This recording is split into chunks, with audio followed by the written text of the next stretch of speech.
Good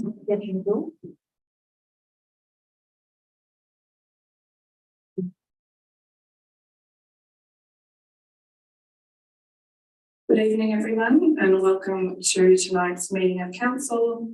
It is Tuesday, the 20th of December 2023, and this is our last meeting for the year.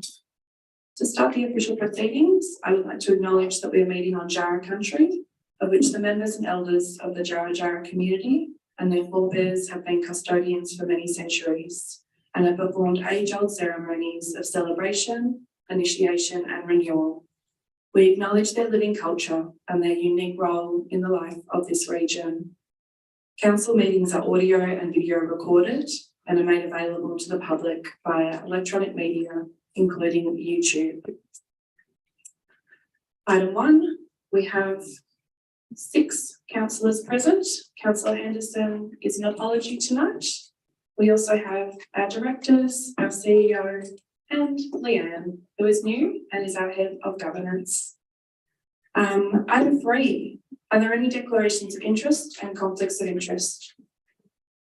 Thank you, Mayor. I wanted to declare a conflict of interest with items 1.2.1, the development contribution policy, and items 9.3.1, discussion of the Grimsrade Bridge update.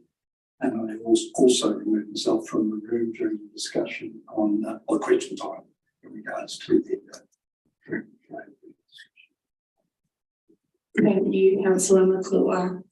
Item 4, confirmation of minutes. 4.1, meeting of council 15 November 2022. Councillor Driscoll. Yes, Mayor, I'd like to move that the minutes of the meeting of the Down Shire Council held on the 15th of November 2022 to be confirmed. Do I have a seconder? Councillor Cordy. All in favour? Motion carried. Item 5, acknowledgements, nil. Item 6, public question time. Can I please have a motion to suspend standing orders? I moved. Seconded. Councillor Cordy, all in favour? Motion carried. All right, we have a number of questions for public question time. We're going to start with the ones that have been sent in, and we're going to start with the ones that don't relate to Grimsrade Bridge, just so Councillor McClure can stay in the room, and then Councillor McClure will leave the room during the Grimsrade Bridge questions because of his conflict of interest. So can I ask, is Peter Watts in the room? No? Councillor Motley, would you be happy to read Peter Watts? Yes. When the Castlemaine Graffiti Working Group last met in February 2021, it was mentioned by then representatives from the council of applying for a grant of a fully equipped trailer and graffiti cleaning packs for residents. Almost 2 years later, the graffiti problem has grown, yet there is no fully equipped trailer, no graffiti cleaning packs for residents, and no functioning graffiti working group. Other councils have introduced active, effective anti-graffiti measures. Why hasn't Mount Alexander Shire Council done the same as those other productive councils? The Shire sent out a letter on the 5th of October to property owners informing them that they were obligated by Council's general local law to remove graffiti from their property. More than 2 months later, there are still numerous properties where the graffiti remains. What has Council done to get this graffiti removed? What will our Council do to get this graffiti removed? When will these unsightly properties finally be cleaned? Because some of the graffiti has been in open view for over a year for all residents and visitors to see. And will the Council finally commit to a comprehensive policy in the next budget to actively remove graffiti? And will Council commit to taking active interim measurements to clean up graffiti before the State Festival begins in March 2023? Kind regards, Peter Watts. Thank you, Councillor Motley. Director Anir. Thank you, Mayor. So I think Peter Watts raised any concerns related to graffiti across Castle Main.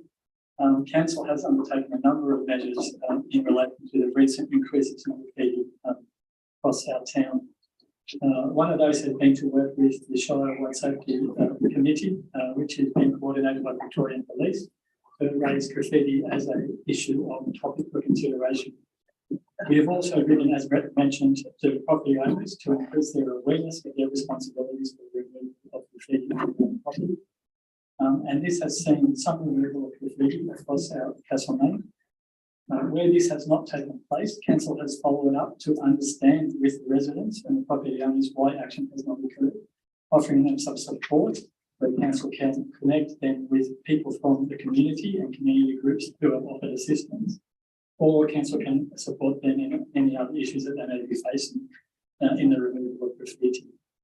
Council will continue to work with these residents in addressing this issue as we move forward. Council has also engaged with the B Line and Big Track to remove graffiti on rail bridges within Castlemaine itself, and that has seen some success in recent weeks. Council officers are preparing a project for consideration of councillors in next year's budget, which will look to increase our response and look at collectively working with community groups to respond to the incidents of graffiti across that shire. In the interim, council will continue to work with residents and with its own officers to remove graffiti where it occurs. Thank you, Director Amir. Sorry, before we proceed with the public questions, I forgot to read the rules at the start, which I'll just quickly go over. So every speaker in addressing the council will generally be limited to one question and allowed up to 3 minutes. She'll extend due courtesy and respect to the council and the processes under which it operates.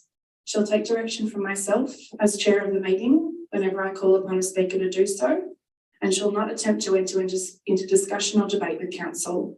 However, councillors may ask questions of clarification of the speaker.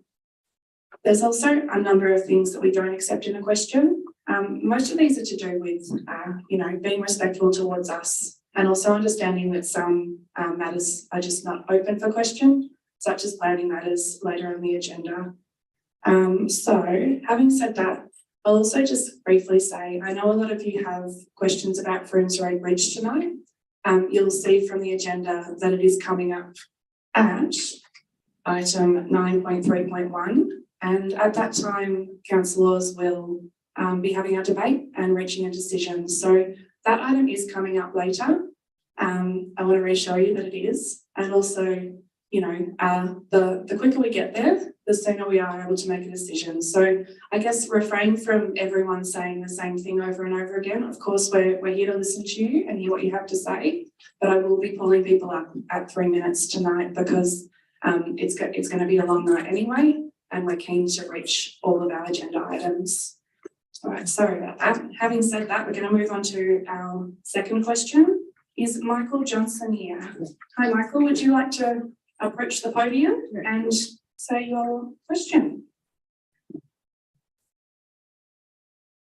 Hi, I'm here to talk about the tiny homes on wheels. It's coming up a bit after the Froomes Road Bridge. One of the things that has come to light over the last few years around Australia, Victoria, around Alexandra Shire is the lack of affordable housing, transition housing, accommodation for people who are suffering socioeconomic dysfunction. And there's been some debate recently around the tiny homes on wheels being part and parcel of the solution. At the moment, they seem to be considered a problem. We feel, those of us who are in the My Home Network feel that they can be a solution for a number of reasons. I've read the agenda report and I think there's a number of things to be addressed there.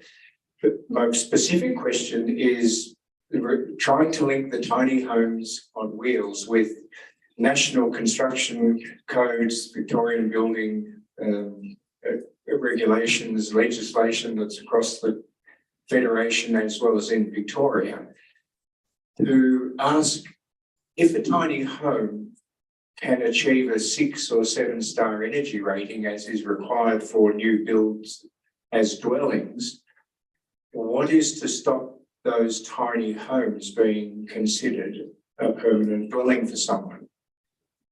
So that's my question. Why? Because there's some issues in that come up on the agenda item that suggest they aren't suitable because of lack of insulation or inability to be heated and cooled sufficiently to look after people's well-being.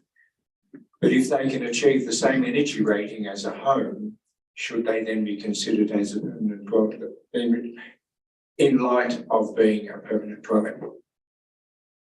Thank you. Director Anea. Thank you, Mayor. And thank you, Michael, for your question.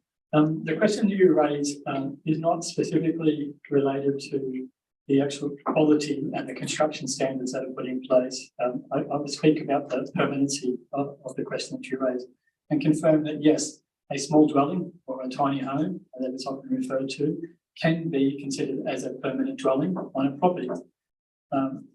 If that is the case, and that is the wish of an applicant, that small dwelling or tiny home will be regulated by the planning scheme, and a member of the community can request for a tiny home to be built on a property or request for that to be considered under the planning scheme. However, tonight, what we are speaking about is the regulation of camping and caravanning and the tiny homes on wheels, which is considered to be a relocatable building underneath the local law. So we're talking about two different regulation systems, and the local law is not able to duplicate any of the regulation of the planning scheme. So if yourself or any of the community wish to look to build a small dwelling or a tiny home on a property, I really encourage them to come in and speak to our statutory planning team to talk through the process of how that can be achieved and the possibilities specific to the land and the location and the concepts underneath the planning scheme. Thank you. Thank you, Director. And my question specifically was on wheels, not just small. Yeah, so if you're looking at a building to be on wheels for permanency, it can be regulated underneath the planning scheme. Thank you, Director Anea. Before we move on to the pre-submitted questions on Froomes Road Bridge, is there anyone else who wishes to speak to a matter that's not Froomes Road Bridge? No? All right. Yes? To the Harker Street question.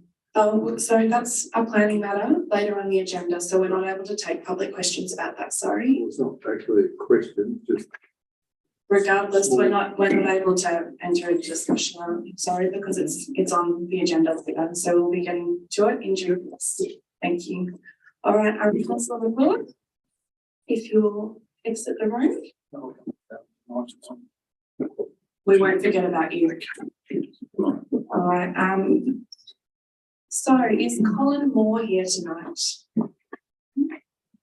No? All right, Councillor Cordy, could I ask you to read Colin Moore's question, please? Thanks, Mayor.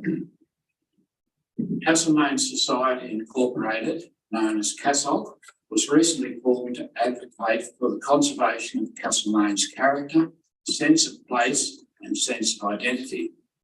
CASOC promotes the preservation and restoration of the Froomes Road Bridge and constructive, genuine community consultation.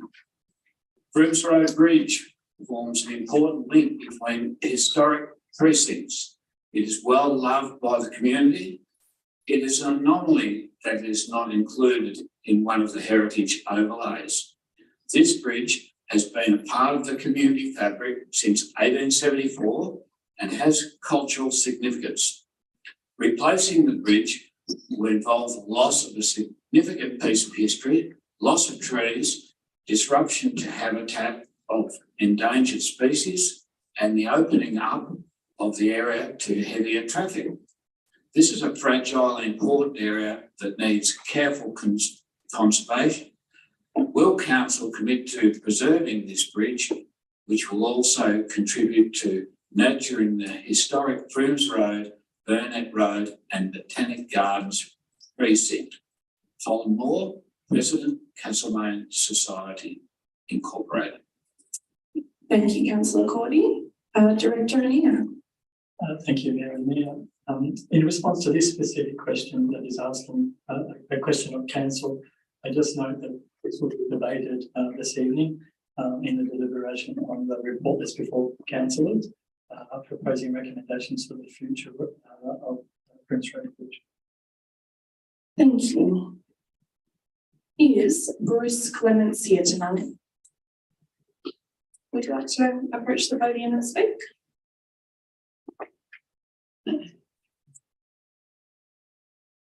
This is in regard to the Market Street. As per our governance rules, we're not able to take public questions on planning matters occurring later on this agenda. So after you've debated that on one question, No, because a decision will have been made by then. right, So, so I can't comment on no, you could have got in touch with us beforehand, absolutely, but at the meeting in which we're at now, given that it's on the agenda for later tonight, we're not able to take public questions, I'm sorry. It is item, where is it? 12.1.5 of the governance rules, and it is number 9, relates to a planning matter already listed on the council meeting agenda. So it. sorry about that, if you would, thank you. Yes, and there was also the applicant objectors meeting at which we heard from both the applicant and objectors. Is David Raker here tonight? No, all right, Councillor Gardner, would you please read Mr. Raker's question? Certainly.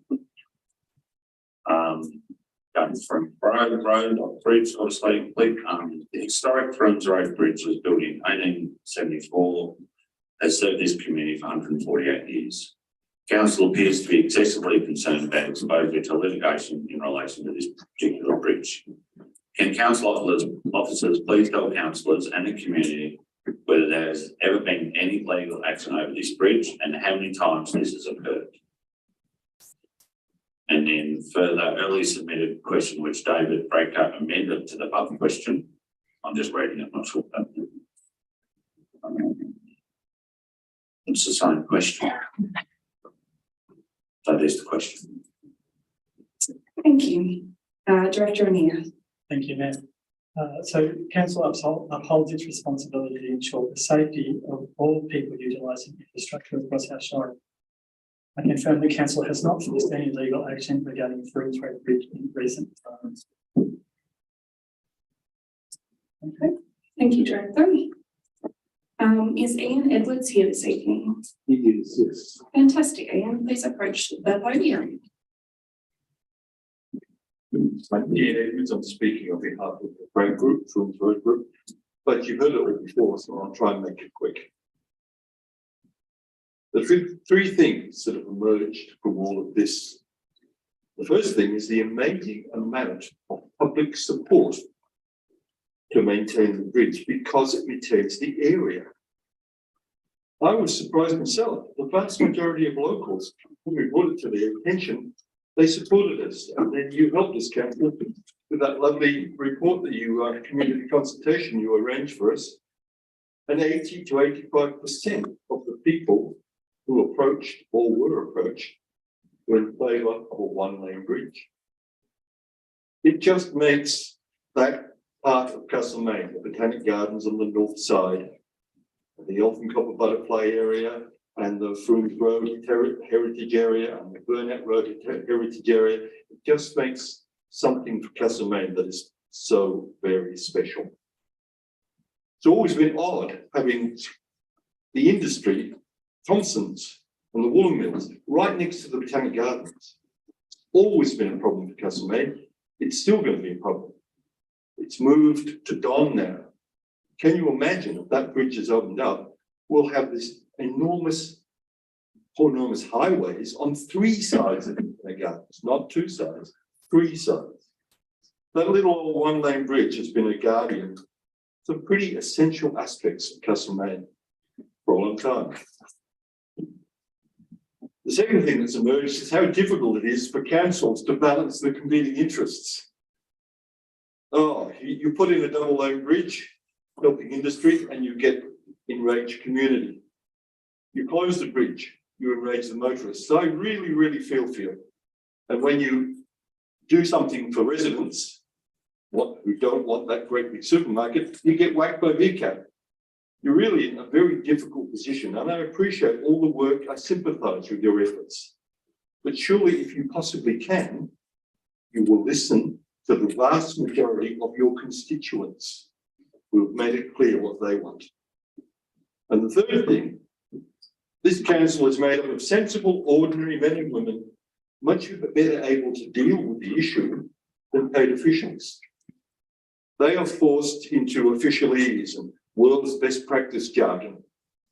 You people, you're Castlemaine residents, and you will be in 2 or 3 years, unlike our officials, who'll be off knocking down an old market somewhere or draining a Golden Point res somewhere, or who knows what, maybe knocking down a one-lane bridge. You're the people that we need, please. Will you preserve this area for you and me and us? Thanks, Ian. I would just like to interject and say that our staff actually are not in the business of doing those things that you just listed, and are actually wonderful people working very hard to do their jobs. So I don't know if that is completely fair, but I will hand over to Director Ania. I'm sorry, I wanted the statement to go directly to council, and I really don't want a reply from an officer. I'd rather have a reply from the council, or just no reply. Just Well, our reply then will be that in not many items we will be discussing the matter. Thank you very much. You're welcome. All right, our next question is Mark Namara here. Yes, I am. Hi, would you like to come to the podium and speak? Thank you.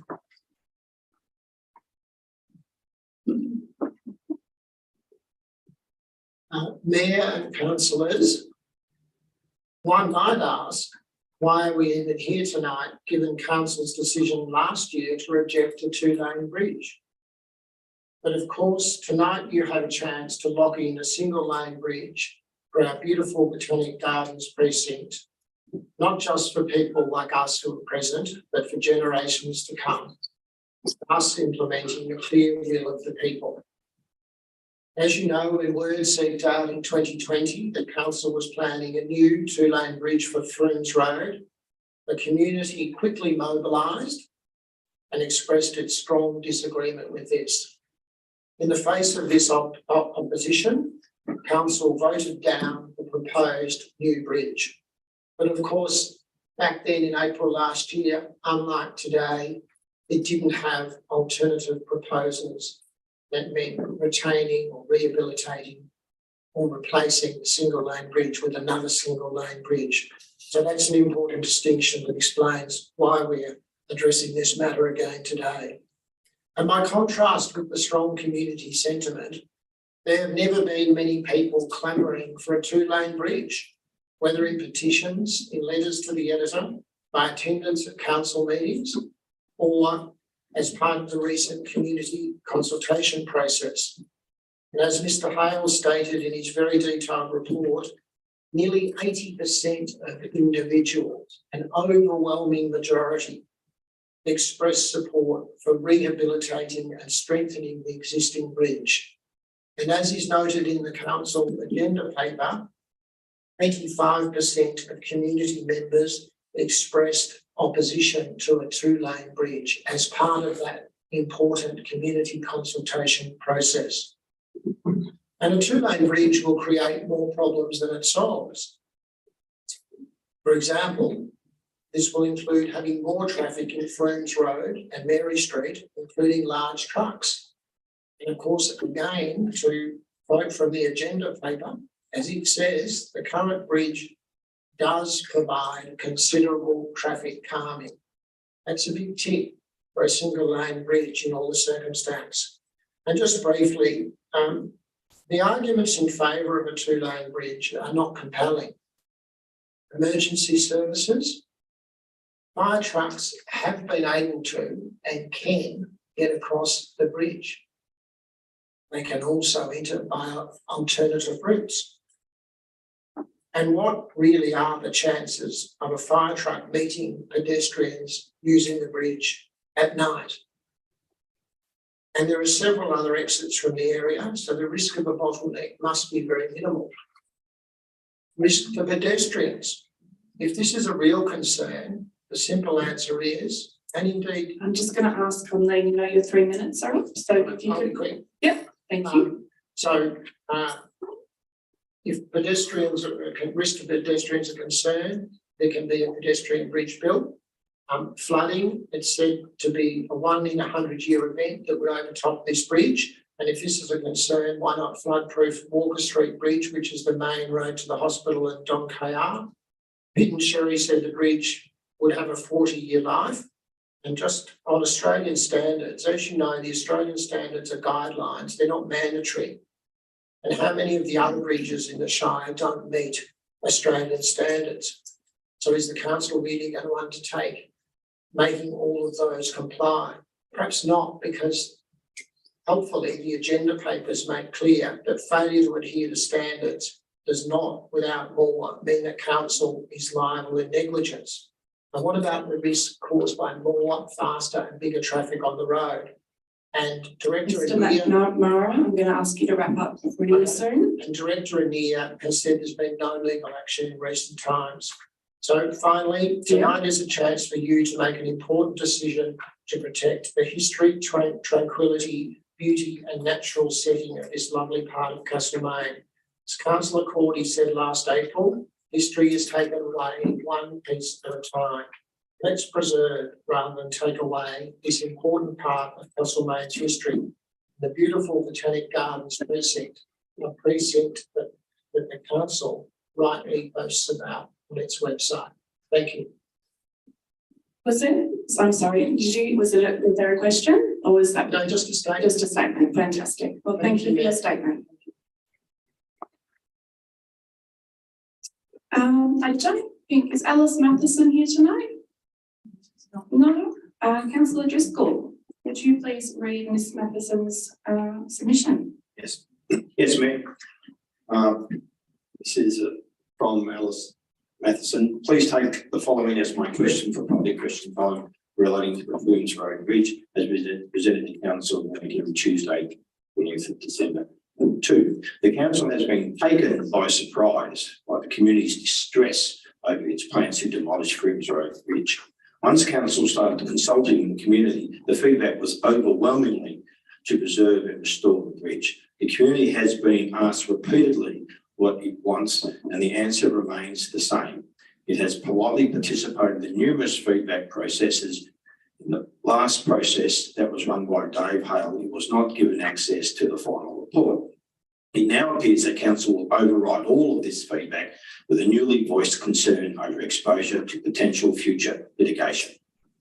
The real danger with this nervous argument is that our Shire will potentially lose all of its historic bridges and other built heritage, including Zeal Bridge and the Sheriff's Bridge, for generic structures that contribute to suburbanisation.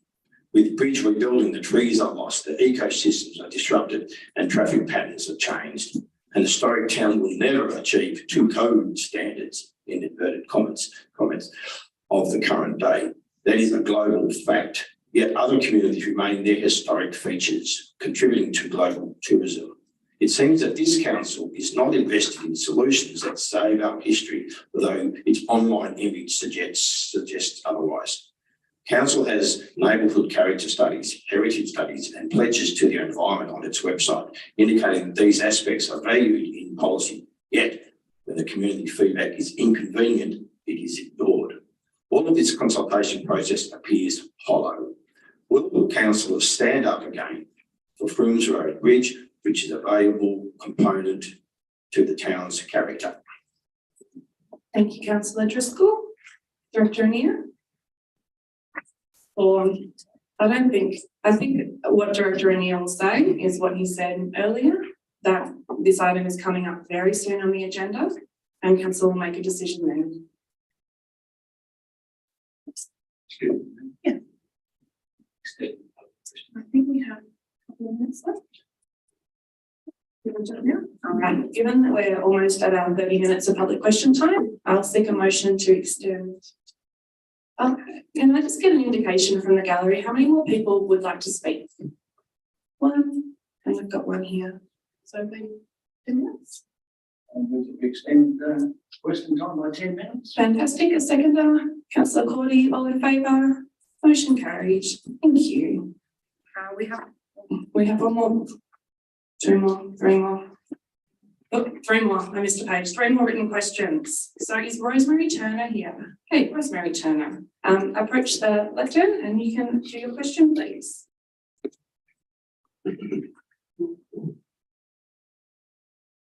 I've actually got a statement, not a question. No worries.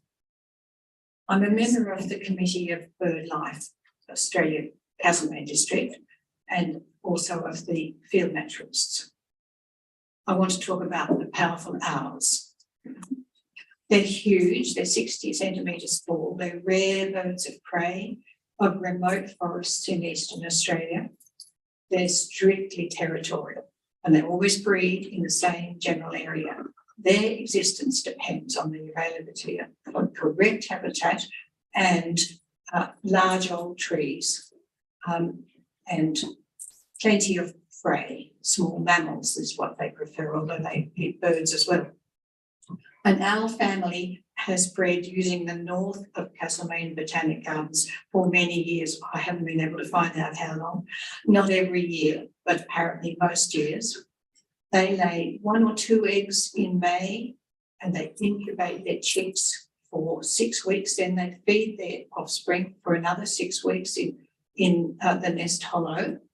And then they move them across to various large trees in the gardens, the north part, until about Christmas. Young birds disperse out of the adults' territory by the end of January. By that time, they've moved into the nature reserve. These birds are at our mercy. Last year, they brought their young to maturity in the cypress trees. The consultants' report said cedars, but they're cypresses, in the cypress trees along Froomes Road, from the gate of the gardens up to the bridge. As the surviving owlet matured, the powerful owl family moved into the nature reserve west of the creek, and they were very happy, put out many possums and maggies, served them very well. I believe that any enlargement of the Froomes Road Bridge would bring more traffic noise and general disturbance, and the risk to the birds is obvious. Now also threats to the viability of those 18 cypress trees, and there's also an elm by the gate there, from construction or enlargement of the bridge's footprint would reduce the safe roosting places for these immature birds as they learn to navigate their environment and make their way to the quieter forests in our district, where I think we're privileged to have them in our environment. They need to use CBG because there is nowhere else they can go. They've got these restricted territories. Large numbers of users of the gardens enjoyed watching the powerful owl family last year during a 6-month period, and it was lovely in the lockdown actually. Bird watchers from all over the state alerted, I gather that it was all onto Facebook. They came to observe. And I met some of these people on my walks in the gardens, and then some of them set up chairs and tables with their binoculars. Others are camped around about for several days. Rosemary, I'm just going to let you know your 3 minutes are up, so if you can wind it up, please. That's it. I just think that altering this bridge and expanding it would have a really significant impact on these creatures. They've been here, I reckon, 30 million years. Thank you. Thank you very much. Is Lee Warren here tonight? No. No? I guess I will take a go at reading. Dear Mayor and Councillors, I've examined the officer recommendation and attached documentation for Council's consideration at its meeting of 20 December 2022 regarding the proposed road safety measures and Froomes Road Bridge works. Item 3 of the recommendation includes in part some specific pavement and threshold treatments at only the Burnett Froomes roads and the Froomes Road Downs Road intersections. Council commissioned reports by specialist traffic consultants, Traffic Works, in August 2020 and August 2022, identified that changes to the existing bridge has the potential to attract an increased use of the route by heavy vehicles, and proposed more extensive measures, including treatment at the Mary Street, Richards Road intersection, and at 3 other locations along Froomes Road and Mary Street. Furthermore, the consultants identified that restrictions of traffic calming treatments to the entry into Froomes Road at Downs Road and at the Burnett Road intersection may lead to division of traffic onto Merrifield Street and Odgers Road, and further suggested continuation of the 50km/h limit and calming treatments along the full length of Mary Street is aimed at avoiding such undesirable traffic diversions, particularly by heavy vehicles. Why does the council officer recommend, and do councillors endorse, a proposal that excludes recommended treatments at the Mary Street Richards Road intersection and other locations along Froomes Road, Mary Street, as put forward by the consultants to address traffic calming issues, when these issues were clearly identified as a significant concern by participants in council's own community engagement process? Regards, Lee Warren. Director Anea. Thank you, Mayor. So I thank Lee for the concerns raised regarding the traffic safety of road users utilising the road network surrounding the vicinity of Froomes Road Bridge. Council has reviewed the traffic study and its recommendations, which noted the key roads in the study generally exhibit normal traffic patterns, and the intersections of both ends of Froomes Road and Mary Street exhibit excellent operating characteristics and levels of service A. The report has proposed a number of traffic management options as noted, and I note the recommendations from the report to reduce speed zones, as well as the report proposing further considerations rather than recommendations for potential additional traffic calming measures. Officers have reviewed the options provided in the report and made recommendations that are before council. Thank you, Director Anea. Is Malcolm Miles here tonight? No, Councillor Motley, would you please read Mr. Miles's question? Yes. Thank you. Hi there. I'm grateful if you could please submit my following question for council at the meeting to be held on Tuesday, the 20th of December. I will not be present at the meeting, but the rest of my question is read out by a councillor. It's a question for council. Council has put great emphasis on the fact that the historic Froomes Road Bridge does not comply with current Australian standards as justification to replace it with a new 2-lane concrete bridge. This contradicts the findings of the independent structural engineers report, which confirmed that the lifespan of the existing bridge can be extended for decades. By carrying out maintenance and or rehabilitating, strengthening works in order to retain the current load limit of 30 tonnes and maintain access by emergency vehicles. This would satisfy the clear wishes of over 80% of participants in the recent community engagement process and affirm council's decision to issue a public notice last week inviting tender submissions to repair the bridge. Given the above, why is council now recommending a new 2-lane concrete bridge at complete odds with community wishes and no further opportunity for community input, and without taking into consideration the existing bridge can be maintained and managed to comply with the Australian standards under the provision of Part 7 of Austroad's Guide to Bridge Technology? And there's a link there that when you go look at that, regards Malcolm Miles. Thank you. Director Anea. Thank you, Mayor. I thank Mr. Miles for his question. In preparing the recommendations before council tonight, officers considered and weighed up multiple factors, including the Australian standards as noted by Mr. Miles and other issues. In particular, officers identified and made a recommendation in line with council's asset policy, asset plan and asset management plans for bridges to help inform the recommendations of the Thank you, Director. Are there any further questions? No? All right, we will then, would someone like to resume standing orders? Councillor Maltby seconded. Councillor Cordy, all in favour? Motion carried.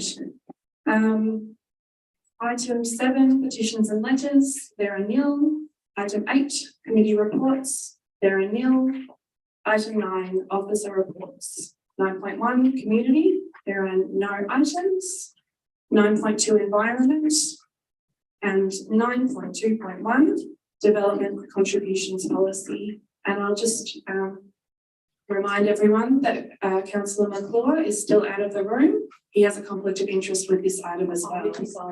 So that's why we've structured it this way. So we'll go and get him after this item. Now, Councillor Cordy, would you like to introduce this item, please?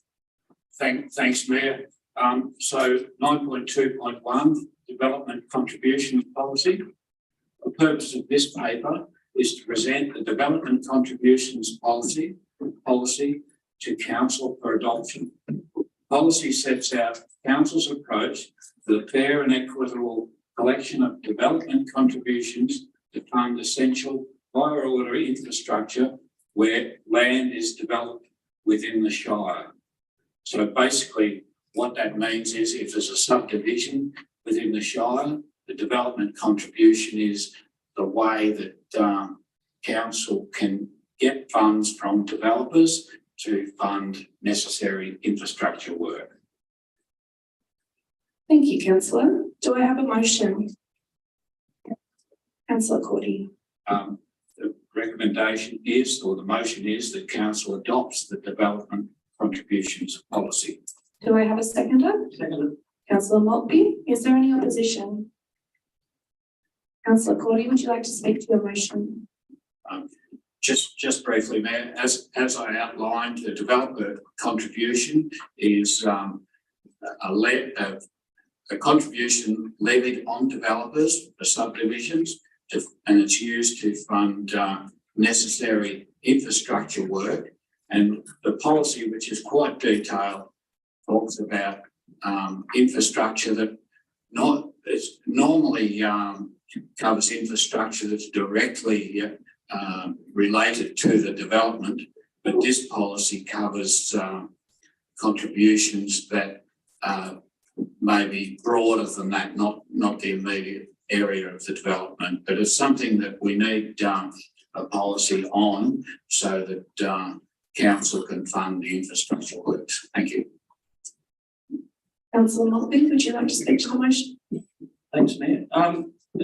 Councillor Cordy is correct, and the fact that the Shire is growing in population massively, not only in Castlemaine, but Harcourt and Campbell's Creek, etc. We as a council will need the developers to contribute to the infrastructure. Neighbourhood parks are a thing that are going to be a very important asset. There was one 30 years ago in Lawrence Park Drive that the developer wanted to build and the council at the time didn't. He actually won, and that neighbourhood park right now is used extensively, and certainly since COVID, people are actually getting out and enjoying nature and life. But we need to go down that path, and this policy will assist it. Thank you. Does any other councillor wish to speak to this matter? Councillor Driscoll. Thanks, Mayor. Just to say that this took a fair bit of work, this research, this paper, so I want to thank the office for that. And although it only goes over to the located in an area covered by the infrastructure plan, and I think it should go slightly further than that, but I think it's still a good report. Thank you. Does anyone else wish to speak to the matter? Councillor Cordy, you have a right of reply. No. I will then put the motion. All in favour? All against? That's none of us. Item carried.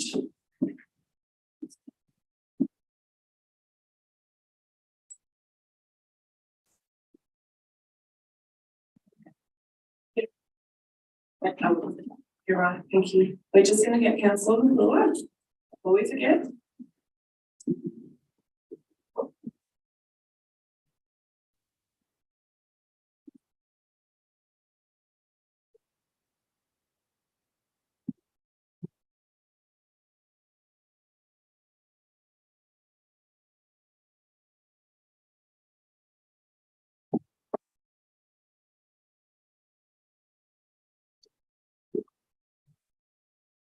Councillor McClure, I'd just like to advise you that the last motion was carried and we adopted the developer contribution policy. We're now moving on to item 9.2.2, contract extension for M1363/2018, operation and management of outdoor aquatic centres. Councillor Gardner, could you introduce this item, please? Certainly, ma'am. So the purpose of this is for the contract extension of the operation management of our aquatic centres. Management operation of council's 4 outdoor aquatic centres are located in Castlemaine, Harcourt, Maldon and Newstead is via a contract with the YMCA Victoria. The initial 3-year term of the contract with the YMCA ended on the 30th of June 2021. The first 2-year extensions have been exercised and will end on the 3rd of June 2023. The YMCA indicated they wish to seek to extend the second and final 2-year extensions of the original contract. As per the conditions of the contract, the YMCA can submit new income and expenditure projections as part of seeking an extension of the contract. The potential extension would commence on 1st of July 2023 to June 30, 2025 for a sum of $1,117,770.51, excluding GST, which consists of $547,959.85 ex GST for the 2023-2024 season, and $569,810.66 excluding GST for the 2024-25 season. Council officers monitor the performance of the YMCA against key performance indicators specified within their contract throughout the full season.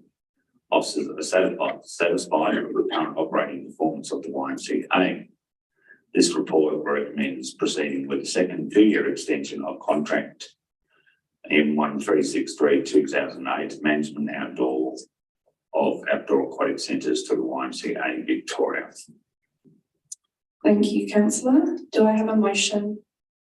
I'd just like to move the motion as printed, please. Do I have a seconder? Second. Councillor Maltby, is there any opposition? Councillor Gardner, would you like to speak to the motion, please? Thanks, ma'am. Probably some background. So the YMCA went through an extensive contract procurement process a few years back, and they were successful in the tender. And since then, from the YMCA has really, from what I've seen and noticed, and the use of local pool and dealing with the local pool group, they really worked hard, the local community, to develop local community days, increase people coming and make it a really great place to come. And I know last year Maldon had one of the highest attendances in actual pools.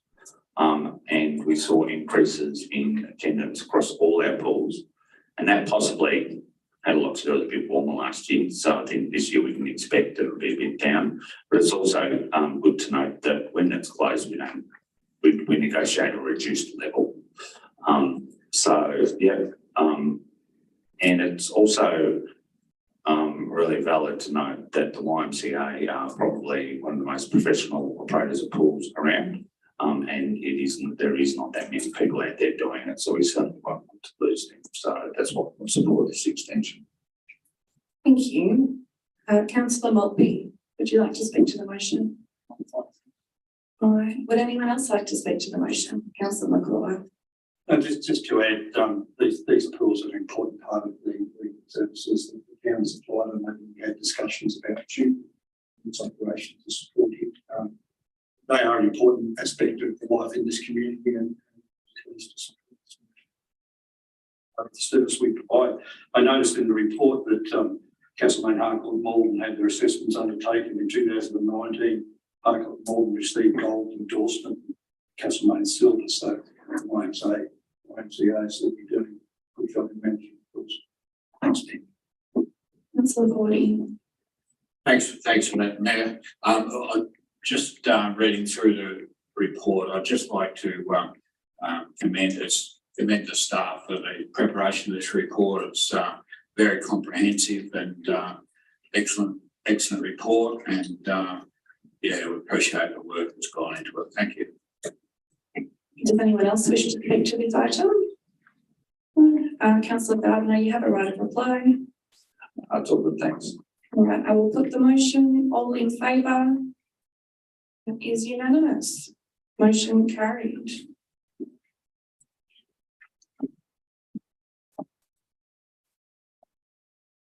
All right, on to 9.3, economy, and 9.3.1, Froomes Road Bridge update. Councillor Maltby, would you, apologies, Councillor McCullough, back out of the room you go. And when he's gone, Councillor Maltby, will you introduce the item, please? Thanks, Mayor. Yeah, introducing the item everybody certainly knows about. The ordinary council meeting of the 20th of April 2021, council represented with a recommendation that council approves the cancellation of the tender process and outcome in relation to contract M1450/2020 and approves the commencement of a new tender process to reflect the proposed changes in scope for the replacement of the Froomes Road Bridge. 2, approves pre-commitment of $718,422 to be included in the 21-22 budget to deliver the project and enable the commencement of the new tender process, noting that the bridge renewal grant funding is $480,000. 3, authorise the Chief Executive Officer to execute the contract, noting that the contract value is expected to be in accordance with the budget provision of $1.198 million excluding GST. Council has voted not to proceed with the recommended motion, and no further motion was provided in relation to Froomes Road Bridge. Further options for the treatment of Froomes Road Bridge were presented at council briefings on July the 6th, 21 and 28th of September 21. The outcome of these briefings was that council requested formal community consultation to be undertaken.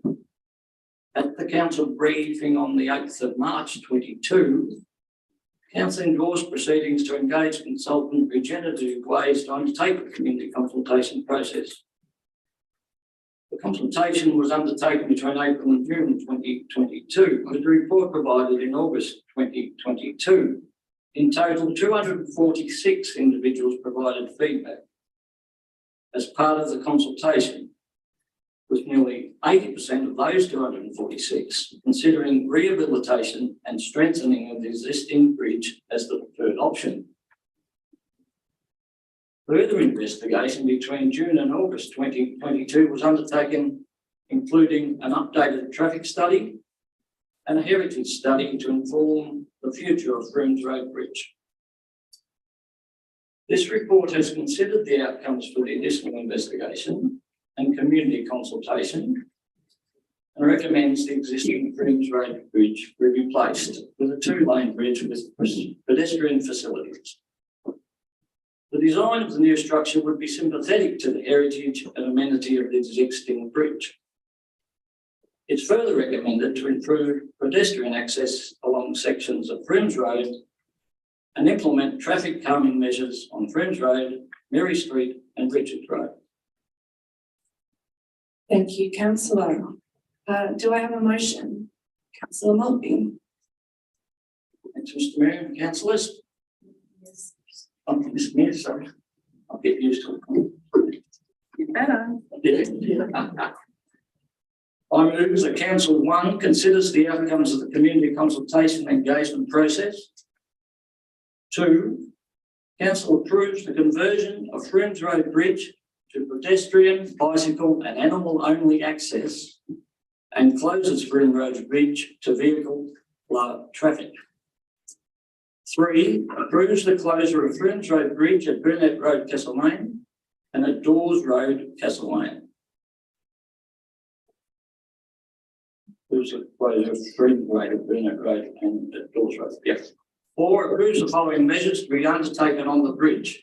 A, repair the centre pier, existing handrails, bridge deck, and undertakes general maintenance.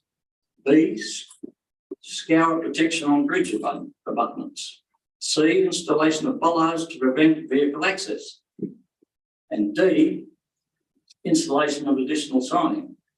5, approves the following pedestrian and road safety measures on Froomes Road, Mary Street and Richards Road.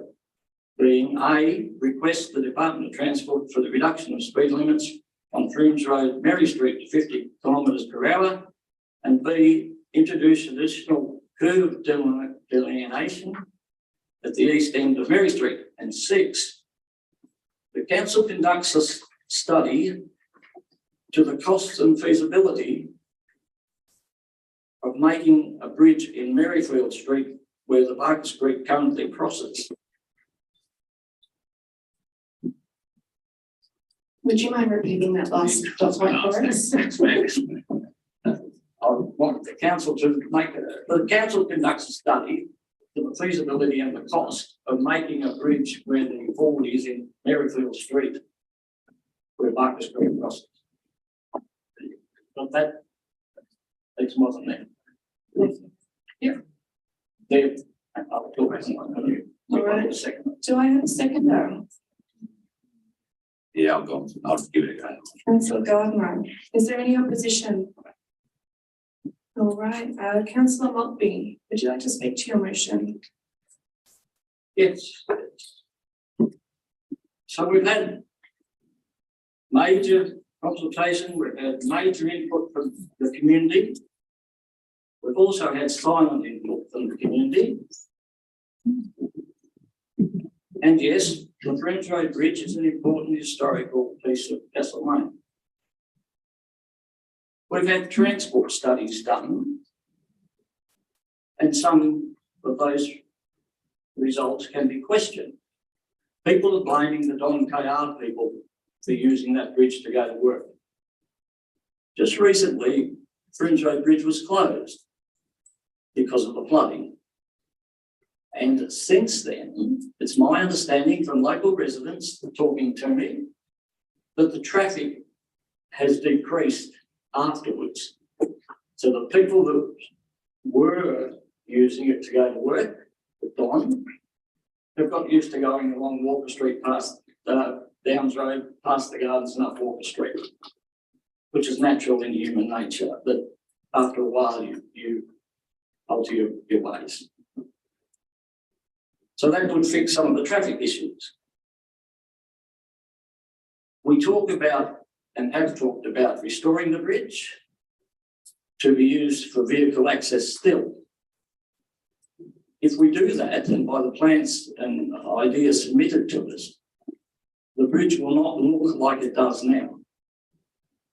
It won't be the same historic bridge. It will have guardrails that are not normal for it, because it has to have them under the standards. And I'm talking about a single lane bridge. So, in acknowledging the importance of the bridge and the historic nature of the area, the best answer that I can gather from the community, and I'm talking about the whole community, not the people that answered the survey, is that it be closed, used for pedestrian access, bicycle access, and an occasional horse, which already does go over it.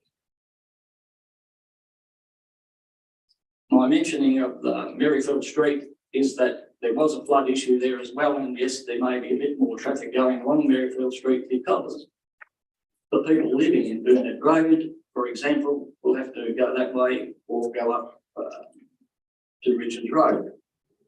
But as a council, we need to address Maryfield Street's problem anyway. The costs, they're different. And we have sent back a grant to the federal government. I'm not sure whether when we apply again, we would get it. And that's talking about a 2-lane bridge or a 1-lane bridge if we're building a new bridge. this council just recently in its budget put aside some money to start making the bridge safe and usable, but it's not going to last. Maybe 2 years, maybe 5 years. It's not going to last 40 or 50. So in general terms, my thought process, and as I say, in my consultation with community members, is that this bridge could be closed with little alteration of people's lives up at the area, and yet saving an historic piece of Castlemaine. And all of our letter writers and questioners tonight have said those things, but they just didn't say close it so it can only be used by pedestrians. They actually said very similar thoughts. Thank you. Councillor Gardner, would you like to speak to the motion? Oh, no, wait. You're gonna Yeah. wait? All right, Councillor Driscoll, would you like to speak? Yes, Mayor, thank you. The reason that the people who suggested Councillor Maltby mentioned that they didn't want to close the bridge to pedestrians because they don't want that. They want the bridge to remain, to be rehabilitated, strengthened in the existing bridge. So unlike some councils, I'm actually listening to people, and it's clear in my mind that they want to rehabilitate and strengthen the bridge. So I want to foreshadow an alternative motion that I want to, if this motion doesn't get up, that I'd like to put it forward, which is to rehabilitate, strengthen the existing bridge. Thank you. Councillor Cordy? Thanks, Mayor. Yes, look, I think I'd make a couple of comments. And Froomes Road Bridge reminds me a little of grandfather's axe. It has 6 new handles and 3 new heads, but it's still grandfather's axe. So Froomes Road Bridge, it's had a lot of changes over the years, but it's still Froomes Road Bridge. The historic, the real historic part of the bridge is the stone abutments, which go back a long way. My concern is, with the motion before council at the moment, that closing the bridge would result in a substantial loss of amenity for local residents, and including in that amenity is access for emergency vehicles such as ambulance and fire. And, you know, particularly in fire, you can't always rely on one particular access path. So having multiple access paths is important. And, you know, an ambulance, paramedic, a minute might, that it takes to go around an alternate route, that might cost someone's life. So, look, the other thing is the overwhelming community support is for retention of the bridge but retention with, my understanding anyway, is still single lane bridge open to vehicles. So I think for me, a huge amount of public support for retention of the bridge, and I think that closing the bridge or eliminating vehicle traffic from the bridge would be a backward step for our local community. Thank you. Councillor Gardner? Thanks, Mayor. This has always been a difficult one. Obviously now, obviously there is division and split in where we should go. I think for me, yes, I agree the community has put forward a position to strengthen it and resolve it. And I understand that council officers, when doing consultation, sort of gave a visual perspective of this. But with the rehabilitation, there will probably not be much left of the original bridge, and it will have substantial barriers put in it and around it, and the top will be replaced and everything, and at great cost. And also, there'll be no there'll be no grant opportunities for council to take it. So that's probably why I would support Councillor Maltby's position on closing it completely. It preserves the bridge. It'll increase amenity, by not having traffic around there. It's a sort of low cost thing for council. And, yeah, that's what I support. Councillor Motley, your right of reply. Thank you, Mayor. The motion I've moved is the option that answers, as I said earlier, the concerns of the local people and the other people that have shown interest in the responses. It does save the bridge in its current historic state but repaired. It enhances the area without doubt. And it allows council, if there is no funding, to actually fund it and be done. I could name some other bridges in this community that are used much more and more that need work, and Golden Street is one of them. And there is no way that we can divert traffic from that Golden Street bridge. So as a council, we need to be saying, what is the best for the whole community? What is the best in restoring and keeping our historic nature together? In particular around the botanical gardens, because it is the jewel in the crown of the community. So the option of turning it into a pedestrian bridge is a very good option. It does everything that people are asking for. It allows us as a council to look at other issues as well. Thank you. Thank you, councillors. Well, I will now put the motion. All in favour? Against? Motion lost. Do I have an alternate motion? Councillor Driscoll. Thank you, Mayor. As foreshadowed, Mayor, I'd like to put an alternative motion. I'd like to propose an alternative motion for item 9.3.12 relating to the proposed Freedoms Road Bridge. That Council 1 considers the outcome of the community consultation engagement process. 2, approves the rehabilitation and strengthening of Freedoms Road Bridge, including the following measures. 1, repair the centre pier, apply protective coating to the steel beams and undertakes general maintenance. 2, replacement of the concrete bridge deck planks. 3, installation of additional steel beams. D, scour protection on bridge abutments. 5, installation of new bridge railings and approach guardrail. 3, approves the following pedestrian and road safety measures on Freedom Roads, Mary Street and Richards Road. 1, and they are that 1, request the Department of Transport for the reduction of speed limits on the Freedom Road, Mary Street to 50 kilometres an hour. 2, introduce the additional curve delineation at the east end of Mary Street. 3, raise the pavement treatment of Burnett and Prudence Road intersection. 4, threshold treatments along Prudence Road and at Burnett and Downs Road. And 5, introduce a new footpath along the southern side of Prudence Road, linking the bridge with the Botanical Gardens and Flora and Fauna Reserve. Do I have a seconder? Councillor Cordy, is there any opposition? Maybe not. All right. Councillor Driscoll, would you like to speak to your motion? Yes, thanks, Mayor.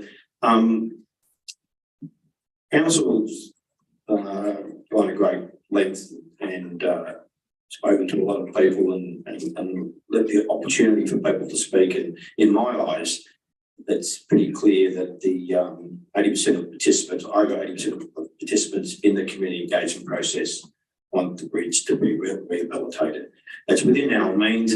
I know it might only last 30 to 50 years, but that's still a fair bit of time. And it's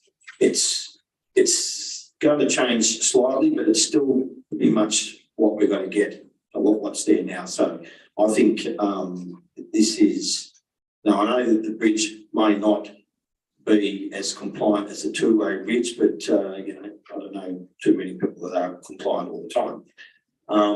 So that's what my motion I'm putting forward. Thanks, Mayor. Thank you, Councillor. Councillor Cordy, would you like to speak now or later? I'll reserve my right, thank you. No worries. Would anyone else like to speak to this motion? Councillor Maltby. The motion says repair, it doesn't say build.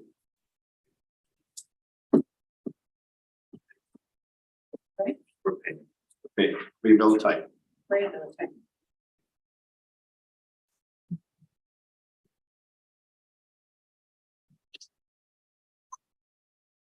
Would you like to speak, councillor Maltby? Yeah, I can, within reason, go along with the motion, accepting we don't have any costs. And when we do get a report, does it say you have to rebuild it?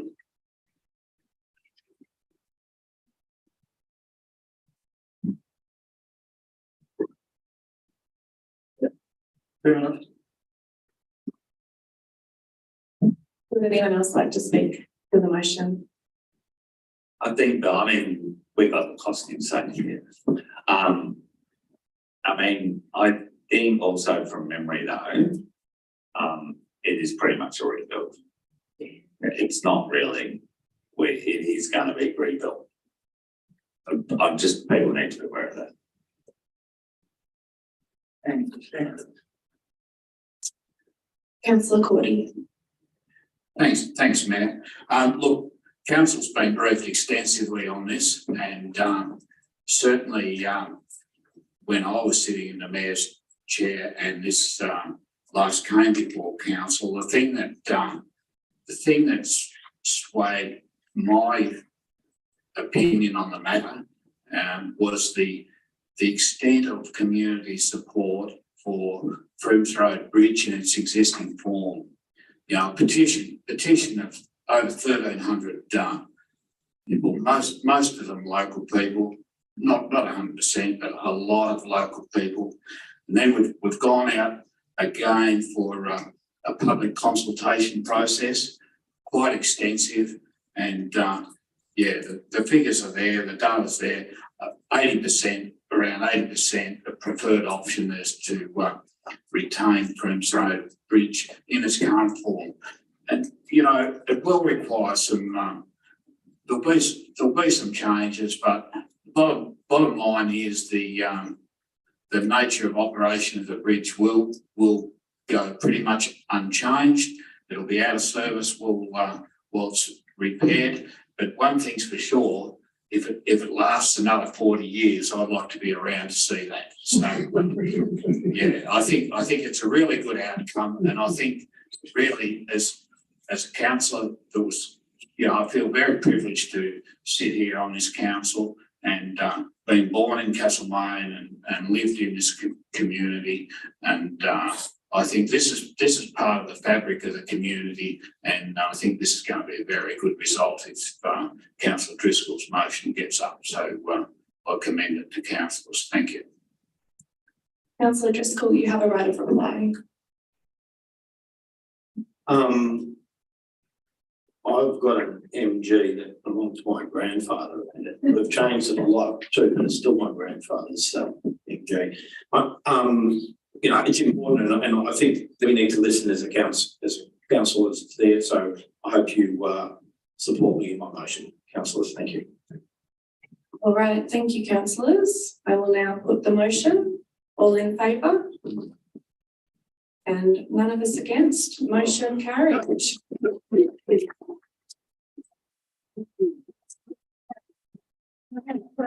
Before we move on, thank you to the community members who are here. We have hopefully reached the end of this saga. We have a decision.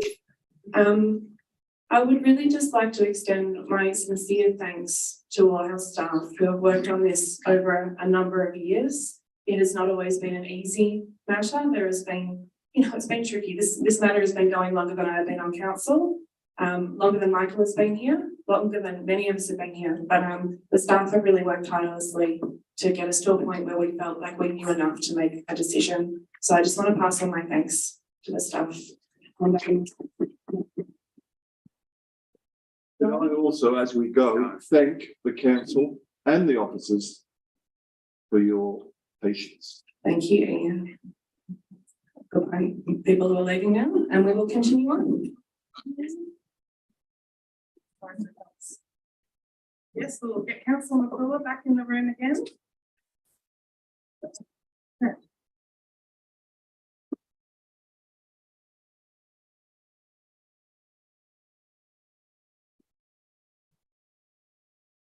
All right, we're going to be moving on to item 9.3.2, PA 359/2021, which is 64 Richards Road, Castlemaine. I'm just waiting for Councillor McClure, who will then be introducing this item.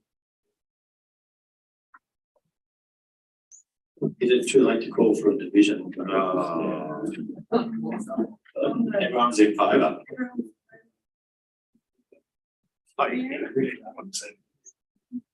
Is it too late to go for a division? Thank you. No worries.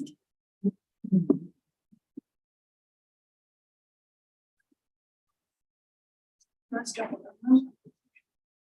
Getting there.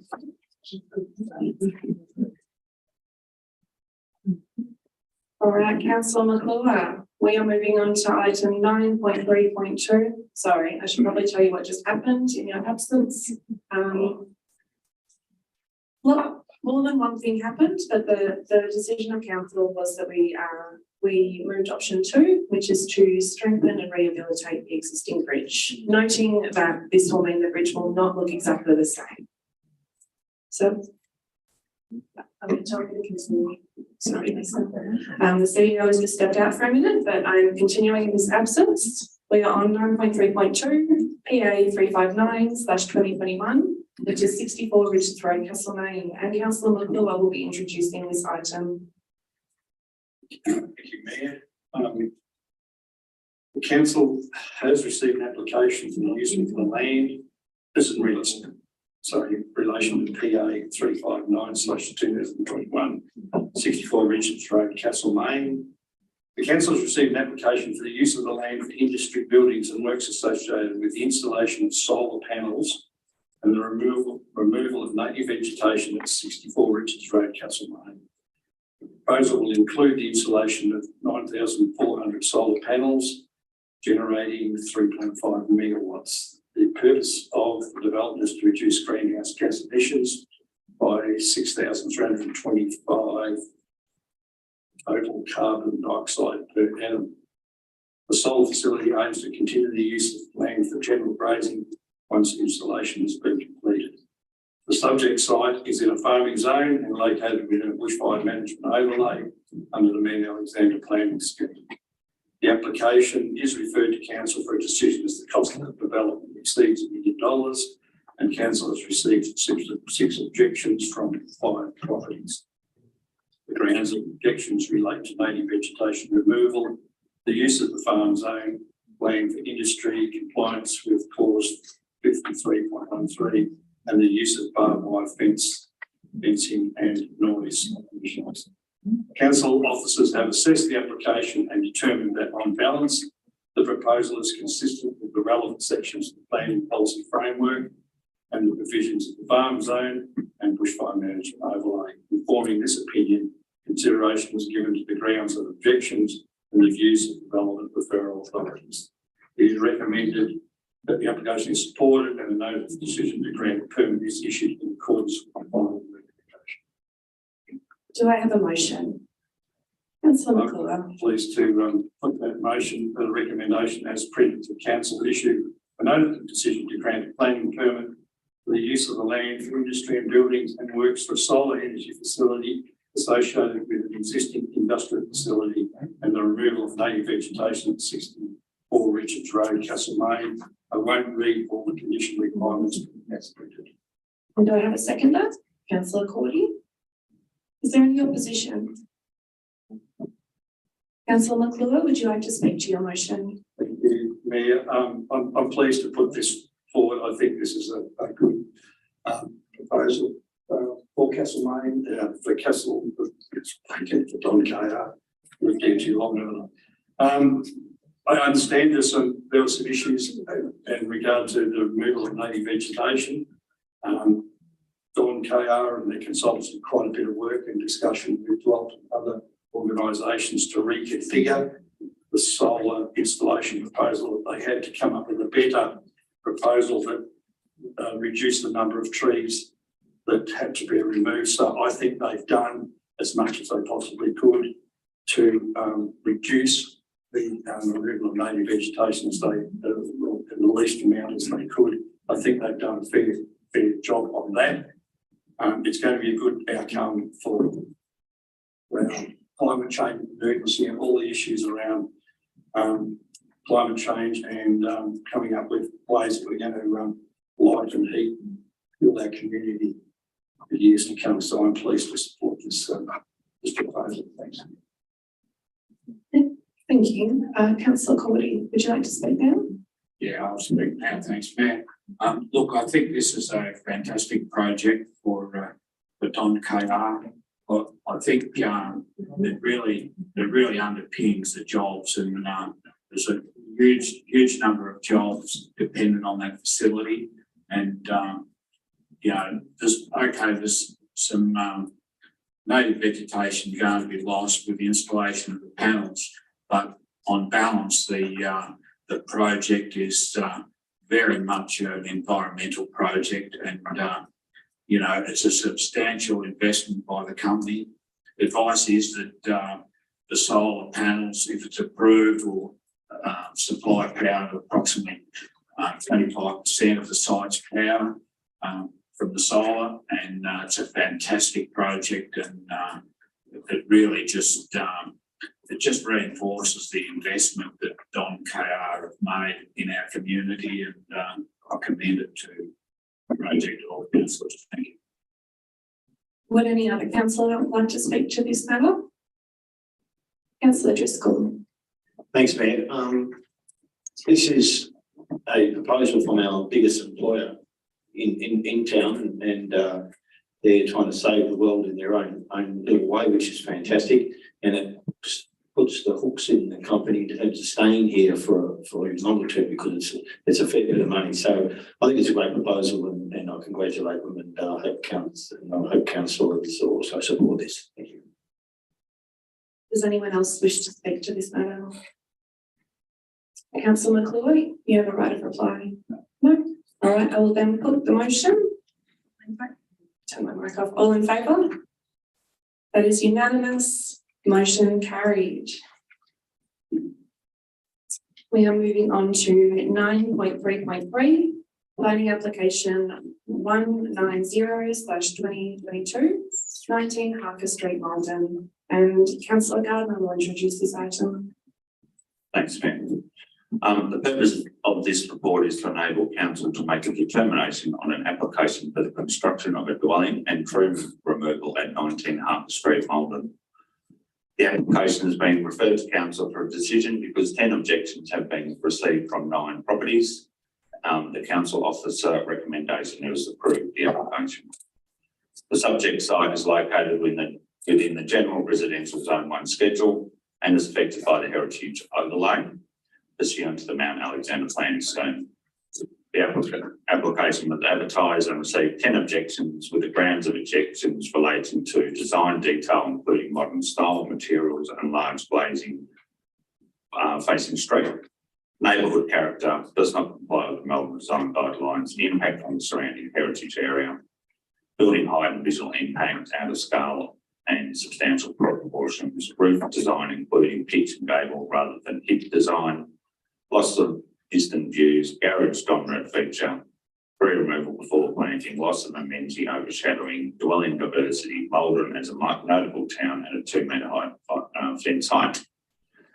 The application was assessed against and determined that the proposal is consistent with the relevant sections of the planning policy framework.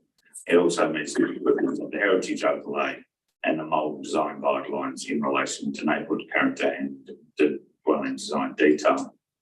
Informing this position, consideration was given to the grounds of objection and the views of the relevant authorities. It's recommended the application is supported, and a notice of decision to grant a permit is in accordance with the following recommendation. Do I have a motion? And I move that the recommendation is printed. Seconded. Councillor Maltby. Is there any opposition? No. Councillor Gardner, would you speak to your motion, please? Sure. I probably need to give some context because no doubt this will become Councillor Stephen New Heritage Gardeners due, but I do need to point out a number of things. Myself, council, use heritage architects, experts, and it is most heritage in council is managed and preserved and used in accordance of what's called the Borough Charter, which is the accepted way of managing heritage. The Malvern Design Guidelines, which I was actually chair of a group, was actually something that was applied and wanted by the community for over 50 years to be updated. The group that did that were appointed by council through a process, and it was made up of people who locally were heritage experts, architects, and local heritage people from the museum and those sorts of things. So that's where the actual Malvern Design Guidelines come from. So in looking at this application, the notion that something is new, therefore it doesn't meet the design guidelines is incorrect. The design guidelines are about ensuring that a house it fits in the landscape, doesn't dominate, and it blends. And that's the whole purpose. It's not about mimicking heritage, and some would say it's about creating new heritage. This application sits back 9 metres, so it meets and it's an infill. I probably should have put that out there. So it's an infill, it's not a new build, so it's a new building completely on a vacant block of land. It's not knocking down a house to put up a new house. It's a completely vacant block of land. Now, I know during the applicant objectors meeting, people are sad that vacant block of lands are going to have houses on. It is, but this is the reality we have in our world. Malden is a popular place. Vacant blocks of land are having houses on it. If you want a block of land to be vacant, the only thing I can suggest to you is buy it. Otherwise, in the next few years, and there isn't very many blocks of land when I think left, particularly in the heritage area, but there are a couple and they will end up having a building on it. So this proposal is set back 9 metres from the road. The pitch of the roof is at 33 degrees, which is consistent with the Malvern Design Guidelines, which recommends 20 to 40. And its materials were timber. Now, the areas that were considered not to be part of or meet these guidelines have been put into the recommendation and to amend the plans. And that's to reduce the height of the buildings. So it's sort of not dominating and not over. It still will be around that a little bit about the same as houses around, but it will not be dominating. So it's to reduce the height, it's to reduce the glazing for the satisfaction of the heritage advisor, essentially to remove from the side and update landscaping plans. So with these conditions contained in the issuing of the permit, I'm happy to support it. Councillor Maltby, would you like to speak now? Thank you. Councillor Gardner is correct. It's not going to demolish any historic building in Malvern. It's not going to ruin the streetscape. We have to accept in life that there is different heritage as we progress in the future. And if there is a block of land, that's all you're going to get to put on it, unless you want tents. So I'm supporting Councillor Gardner. Thank you, Councillor. Just getting blinded by the sun a bit, thank you, CEO. Would anyone else like to speak to this matter? Councillor Mandela. I just want to support the Stevens Councillor Gardner's motion. I think it's that appropriate building for the site. It ticks all the boxes. We go through report size, setbacks, design forms, materials and colours, trees and landscaping. I like the design. I think it's nice. Completely supported. Thank you. Does anyone else wish to speak to the panel? Councillor Gardner, you have a right of reply. Thank you. All right, I will then put the item, motion, all in favour? That is unanimous, motion carried.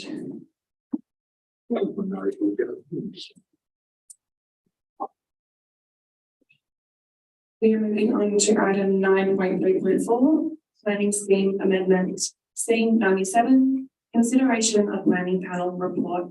And Councillor Driscoll is going to introduce this one. Thank you, Mayor. The purpose of this report is to enable council to consider the recommendation of the independent planning panel in relation to amendment C97 Mal X and how to proceed. At this stage, council must consider whether to adopt the panel's recommendation in full or in part and request the Minister for Planning to approve or abandon the amendment. The panel has recommended that the amendment be adopted as it was exhibited, subject to 3 specific recommendations in response to submissions received. In addition to these recommendations, the panel has also made conclusions based on its review of the submissions and council's proposed response. Amendment C97 Null X is a council proposed amendment to correct errors and anomalies within the Mount Alexander planning scheme. The errors and anomalies are predominantly associated with the heritage overlay, with some relating to zoning of the Calder Freeway. I'd also like to move the recommendation as printed. Thank you, Mayor. Do I have a seconder? Councillor McClure. Anyone in opposition? Councillor Driscoll, would you like to speak to your motion? Yes, thank you, Mayor. I just want to point out that the panel acknowledged the administrative nature of the amendment and also noted that the amendment is well founded and should proceed largely as exhibited. The issues raised by submitters were considered by the panel, which led to a number of recommendations and conclusions. The panel, the independent panel, recommends to council that the amendment be adopted as exhibited, subject to the 3 recommendations which are elaborated on within the following section of this report.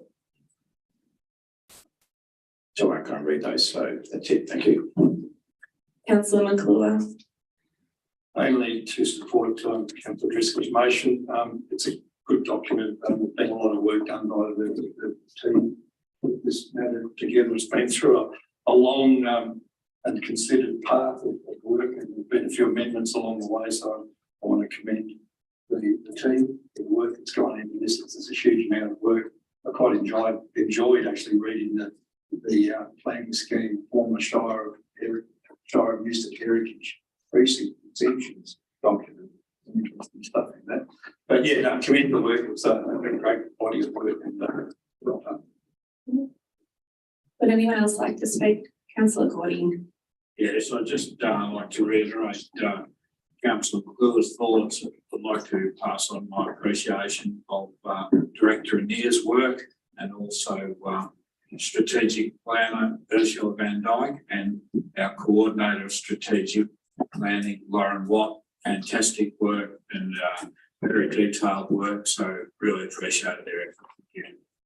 Thank you. Does anyone else wish to speak to this item?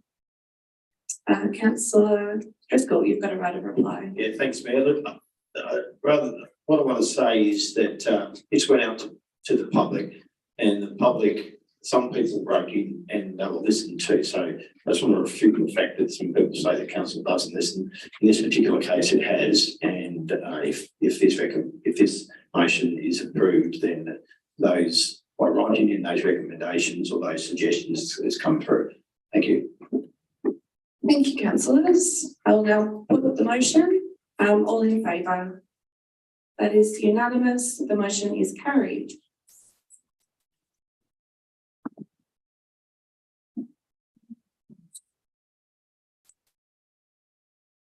On to 9.3.5, Tiny House on Wheels and Local Law Clause 13 Amendment. Councillor Maltby, would you introduce this item, please? Thank you. Thank you. On the 23rd of August, 2022, council officers responded to a notice of motion 2022-001 requesting council officers to assess and make recommendations on the use of caravans or tiny houses as places of temporary residence through the review of Mount Alexander Shire Council Local Law 13, camping on private property, and provide advice on the requirements within the Mount Alexander Shire Council planning scheme by the end of August 2022. In response to the notice of motion, council officers developed and presented an option to amend Mount Alexander Shire Council's Local Law 13, camping on private property, to allow one caravan or tiny house on wheels on a property where a dwelling already exists and without the need for a further permit. In considering this matter, council has requested officers to bring the matter to a future meeting of council for formal consideration. The purpose of this report is to inform council of the steps for amending Local Law 13, camping on private property, and to seek approval to commence public notification and consultation. Thank you. Do I have a motion? Councillor Maltby. I'll move the council approves commencement of public notification and consultation process for a period of 28 days on the proposed amendment to Clause 13, camping on private property of Mount Alexander Shire Local Law 2020. And 2, considers a future meeting the community feedback on the proposed amendment to Clause 13, camping on private property of Mount Alexander Council's General Local Law 2020. Do I have a seconder? Councillor Driscoll. Is there any opposition? Councillor Maltby, would you like to speak to your motion? Thank you. The motion basically continues the process of where we've started to look at allowing tiny houses to be on properties and to develop a law. We all know and acknowledge, and this council especially is acknowledging there is a housing crisis. We've done lots of work in the last 12, 18 months about that, and this is us continuing down that path. The important thing is that the community does participate in the consultation process. And tonight's questioner earlier asked about certain things on tiny housing legislation, etc. Again, that can be addressed through the consultation process. So we're moving forward and ahead of many other municipalities, I would suggest. Councillor, Councillor Driscoll. Thanks, Mayor. So Councillor Maltby moved that this, that we commence a public notification. Now, my personal view, or my view, is it doesn't go far enough. And I've had many conversations with executive, but unfortunately, my understanding is that we're constrained as a local government here, and state planning law actually trumps local government law. So there's a lot of people out in our community who are concerned about affordable housing, and they're a lot smarter than I am. So I would like to say to them, if you could please write into council and in many forms and sort of push it a bit harder. I'd like it to go a bit further than it is, but my understanding is it can't because of the laws, but maybe there's other ideas out there that people have. So please engage in this situation, because it is a crisis, and don't just sit on the couch watching television. Please be active. Thank you. Would any other councillor like to speak to this? Just briefly, I'd like to reiterate what Councillor Driscoll was saying. I mean, I also would like to see it go further. There are some constraints, but I think, as Councillor Driscoll's mentioned, it's around the conflict between a bylaw and a planning law, and also what's considered for Not for profit, it gets really complex. Who would have thought, you know, it's got wheels or not, and blah, blah, blah, and, but it does get complex. So yes, I would encourage people to have their say on this. The only thing I'd sort of say that this isn't going to be the panacea or an ultimate, you know, change of social housing, but it is a response and element and probably you know, the suite of options available to people if they so choose to take up this option. And also tiny houses is in some ways it's a movement and it's a choice of a lifestyle. So I think yeah, the rules have changed to make it easier and supports all those sorts of options. I think it's a good thing. So give your feedback in.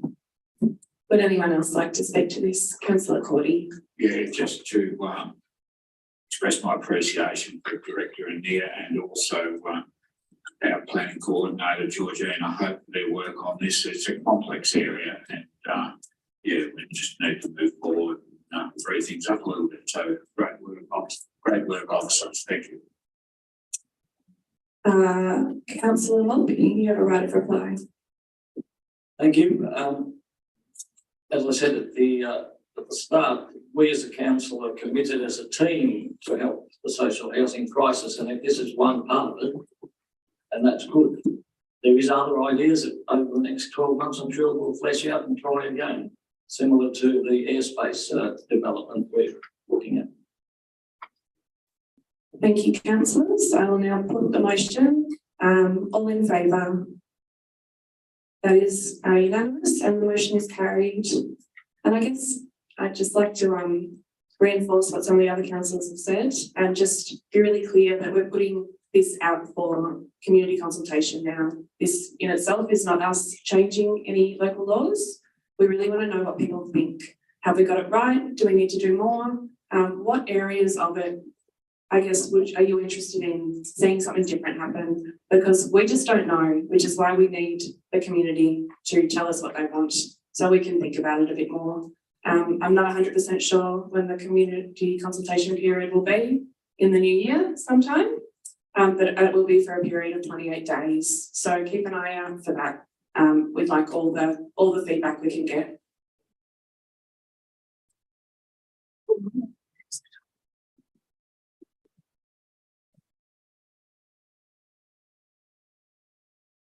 Going on to 9.3.6, Finance Management Report, September 2020. Councillor Cordy, could you introduce this item, please? Thanks, Mayor.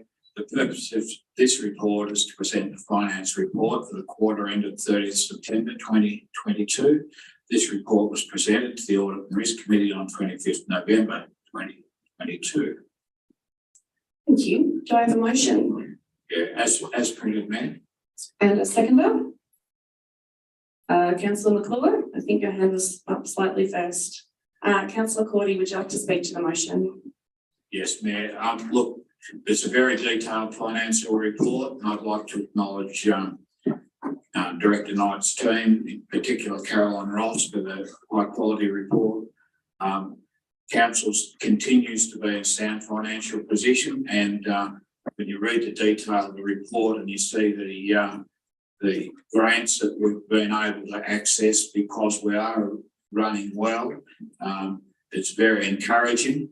And because council is in a sound financial position, it means we're able to take up opportunities when they arise and also deal with problems as they arise. So I'd like to commend the efforts of the CEO and the whole management team of council for running a well-organised machine. So well done, everyone. And yeah, it's a fantastic report and I'd recommend it to all of our constituents. Thank you. Councillor McClure. Thank you, Mayor. Yeah, just to reiterate Councillor Cordy's comments, and there's some great statistics in this report.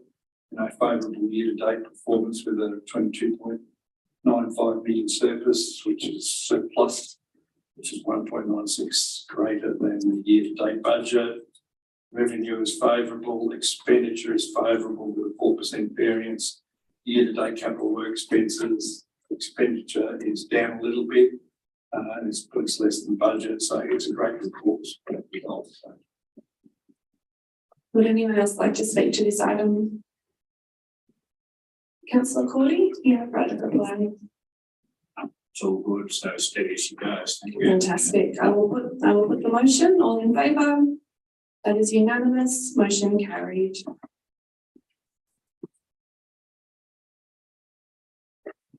Item 9.3.7, adoption of financial hardship policy. Councillor Driscoll. Thank you, Mayor.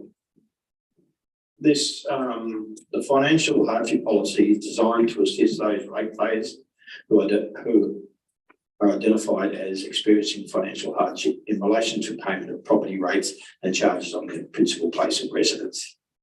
The policy details several issues concerning financial hardship, particularly the nature indicators and identification of financial hardship, as well as the application and assessment process.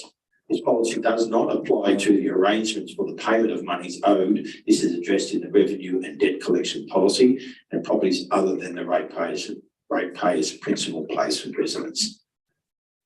I'd also like to recommend that Council 1 adopts the financial hardship policy for a 12-month period. 2, notes to inform policy development, a review of hardship and financial hardship will be undertaken across the industry to mid to late 2023, and an updated policy will be presented for consideration and adoption at that time. Thanks, Mayor.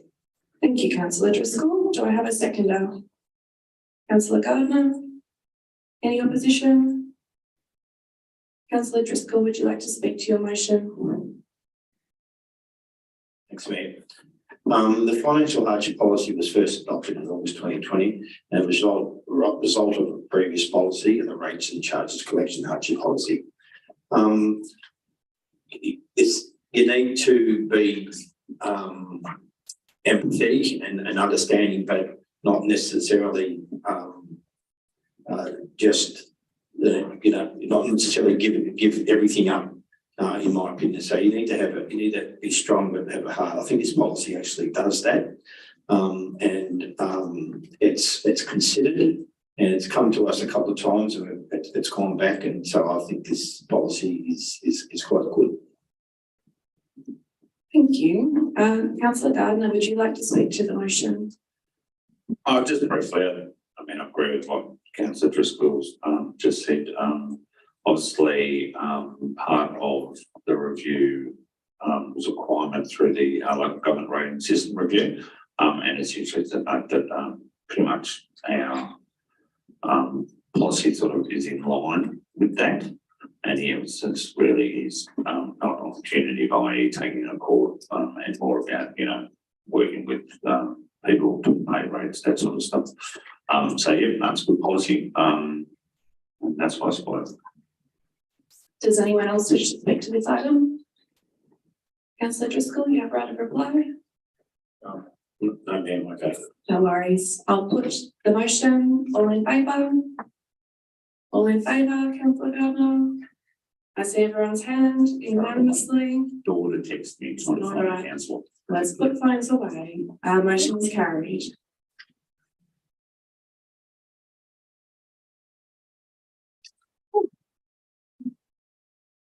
(9.3.8) Annual Plan Progress Report, Q1, September 2022. Councillor McClure, would you like to introduce this item? Very pleased to introduce the annual plan progress report for this last quarter, or September quarter. The annual progress report for this 22-23 quarter one to the end of September 2022 provides council with an update on projects in the 2022-23 annual plan. I'll move that the council notes the annual plan progress report 22-23 report. Do I have a seconder? Councillor Maltby. Any opposition? No. Councillor McClure, would you like to speak to your motion? No, thank you. Just to thank again Lisa, Director Knight, and her team for the good work that they're doing in keeping the progress of the organisation moving forward. It was pleasing to look look through the document, and see a few 100% and 95% complete. The reports are divided up into our principles, our community, our environment, our economy, and it's reported against each of those factors. In under our community, implemented the disability action plan, 100% complete, upgrade community recreation facilities. It's about installing sports ground lighting, new step, rec reserve, 95% complete. Improving active transport, develop the localised active transport initiatives, support health and wellbeing, 75% complete. Improve the function of community facilities, complete the local roads and community infrastructure program. In recreation reserves is 95% complete. Master plan for Campbell's Creek, 90% complete. Manage sustainable township growth and development, 90% complete. Small townlet streets upgrades around Campbell's Creek, Chewton, Elfin, Stone, Houston, Taradale, 95% complete. It's a good report. It's great to see that we're on track. Yes, so well done. The team under Director Knight. Thank you. Thank you, Councillor McClure. Councillor Maltby, would you like to speak to the motion? Just a very good report. Fantastic. Would anyone else like to speak? Councillor McClure, you can have another go if you'd like. All right, I'll put the motion then. All in favour? That is unanimous. Motion carried.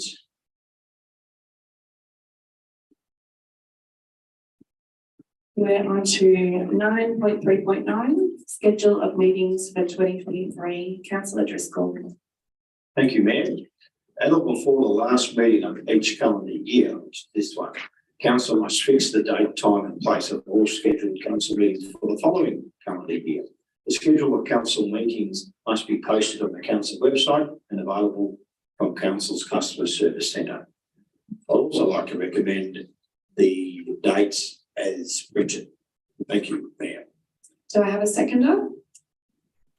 Councillor Gardner. Councillor Driscoll, would you like to speak to your motion? Yes, thanks, Mayor. It's going to continue on for Tuesdays. We've had a discussion of the times and councillors are comfortable with that. Council complies by including the adopted meeting schedule in council's column in the Midland Express and listing the schedule on the council website. In addition, council's weekly column in the Midland Express includes the date and time of the next council meeting. Just note that additional unscheduled council meetings may also be called throughout the year in accordance with section 8.2 of the government's rules. Thanks, Mayor. Thank you. Councillor Gardner, would you like to speak? I think it's self-explanatory. It is pretty. Would anyone else like to speak, however? No, we're all good. Councillor Driscoll, you do have a right of reply. That's okay, thanks, Mayor. Excellent. I will put the motion. All in favour? That's all of us. Motion carried. And the trick for remembering when our meetings are, it's on the third Tuesday, except that one time when it wasn't because of a public holiday. But usually it's on the third Tuesday. Which public holiday was that? Melbourne Cup Day. It was a briefing though, not a meeting. I'm just realising, don't even worry.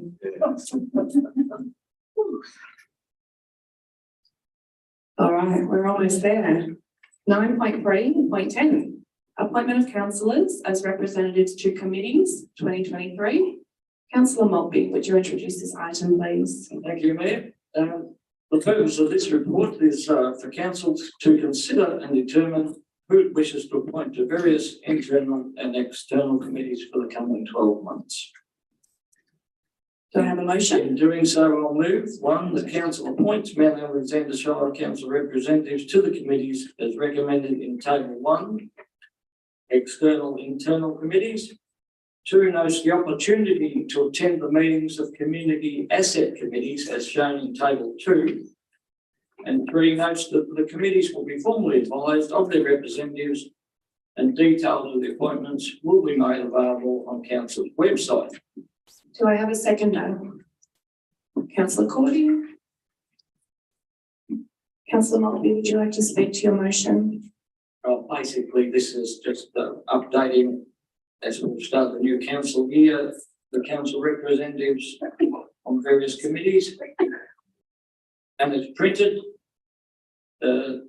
as such, and the local community asset committees already probably know who their ward councillor is or whatever, but it's all there for everybody to look at and read, and us as councillors to participate in. Thank you, councillor Maltby. Councillor Cordy, would you like to speak to the motion? Thanks, Mayor. I'd just like to acknowledge the councillors that have put themselves forward to go on all sorts of committees all over the place. So well done, councillors. But in particular, I wanted to thank, just thinking of all of our community members that are on community asset committees.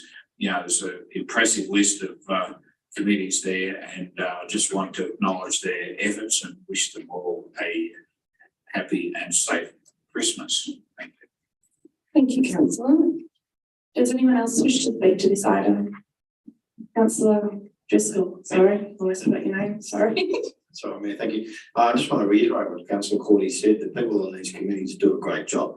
I tend to try and get to mine as much as I can. And so it's really good that they put their time into this. I just also want to point out that on the right hand column is the reserves. We get on pretty well on this council, and so even though there's a councillor who's the recommended representative, we've got substitutes there just in case that person still can't make it, and we can cover that as best we can. So that's all, man. Thank you. Does anyone else wish to speak to this item? Councillor Maltby, you have a right of reply. Much more. Excellent. I will put the motion. All in favour? That's all of us. Motion carried.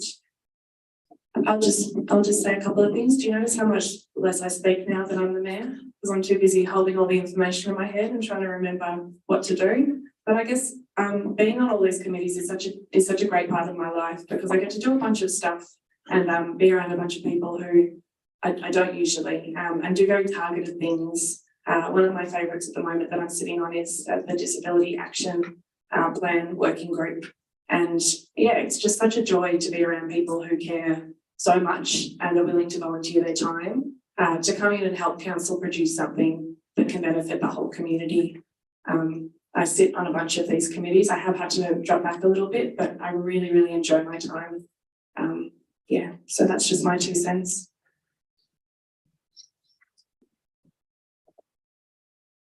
On to item 9.3.11, which is the public art policy. Councillor Cordy. Thanks, Mayor. Public art policy replaces the previous policy dated 10th of May 2011. Mount Alexander Shire is known for its creative community. This public art policy will help to celebrate that identity. Public art can beautify, enrich and environment places. It helps to promote well-being and community connectedness through collective or individual artistic expression. The purpose of this policy is to express council's commitment to incorporating the arts as a key component of public space planning, development and renewal. This policy will support the integration of creative placemaking concepts and processes into the earliest planning stages of relevant council project. The public art policy guides and forms the criteria for the assessment of all public art commissioned by the council or acquired by purchase, donation or transfer, as well as providing a framework for the management and promotion of the collection of public art. The policy provides for the formation of a public art advisory panel, the panel made up of community members to ensure the integrity and consistency of art acquisition processes and to provide collective advice to council on the artistic merit of any proposal. Panel is envisaged to be an effective forum for consultation and information sharing that will also enable the resolution of community concerns where possible. It will enable subject matter experts to bring their perspectives and professional opinions to recommendations going to council on public art. The terms of reference for the panel are attached. Thank you, councillor Cordy. Do I have a motion? Yes, Mayor, as printed. Fantastic. And a seconder? Councillor Maltby. Is there any opposition? Probably no. Councillor Cordy, would you like to speak to this motion? Yes, just to say, I think this is great to have this policy brought up to date. Council has been gifted some artwork in the last couple of years, and getting the right advice and that is imperative. In fact, I was talking to a very elderly or senior artist in the community earlier today, and he was telling me that some of the hurdles that artists go through that want to gift work, and this will hold our council in very good stead going forward. So thanks for that. Councillor Maltby, would you like to speak? Thank you. Councillor Cordy is correct, but it will also help us when somebody wants to put a sculpture or whatever throughout the Shire, that we can say, well, does it address the policy? Does the policy address it? If it's on council land, but public sculptures on private land is a different issue. But as I've mentioned some times ago, I can see like Chewton having a beautiful sculpture walk, something like the Silo Trail. But anyway, we're now on the policy. That's good. Does anyone else want to speak to this item? No. Councillor Cordy, you have right of reply.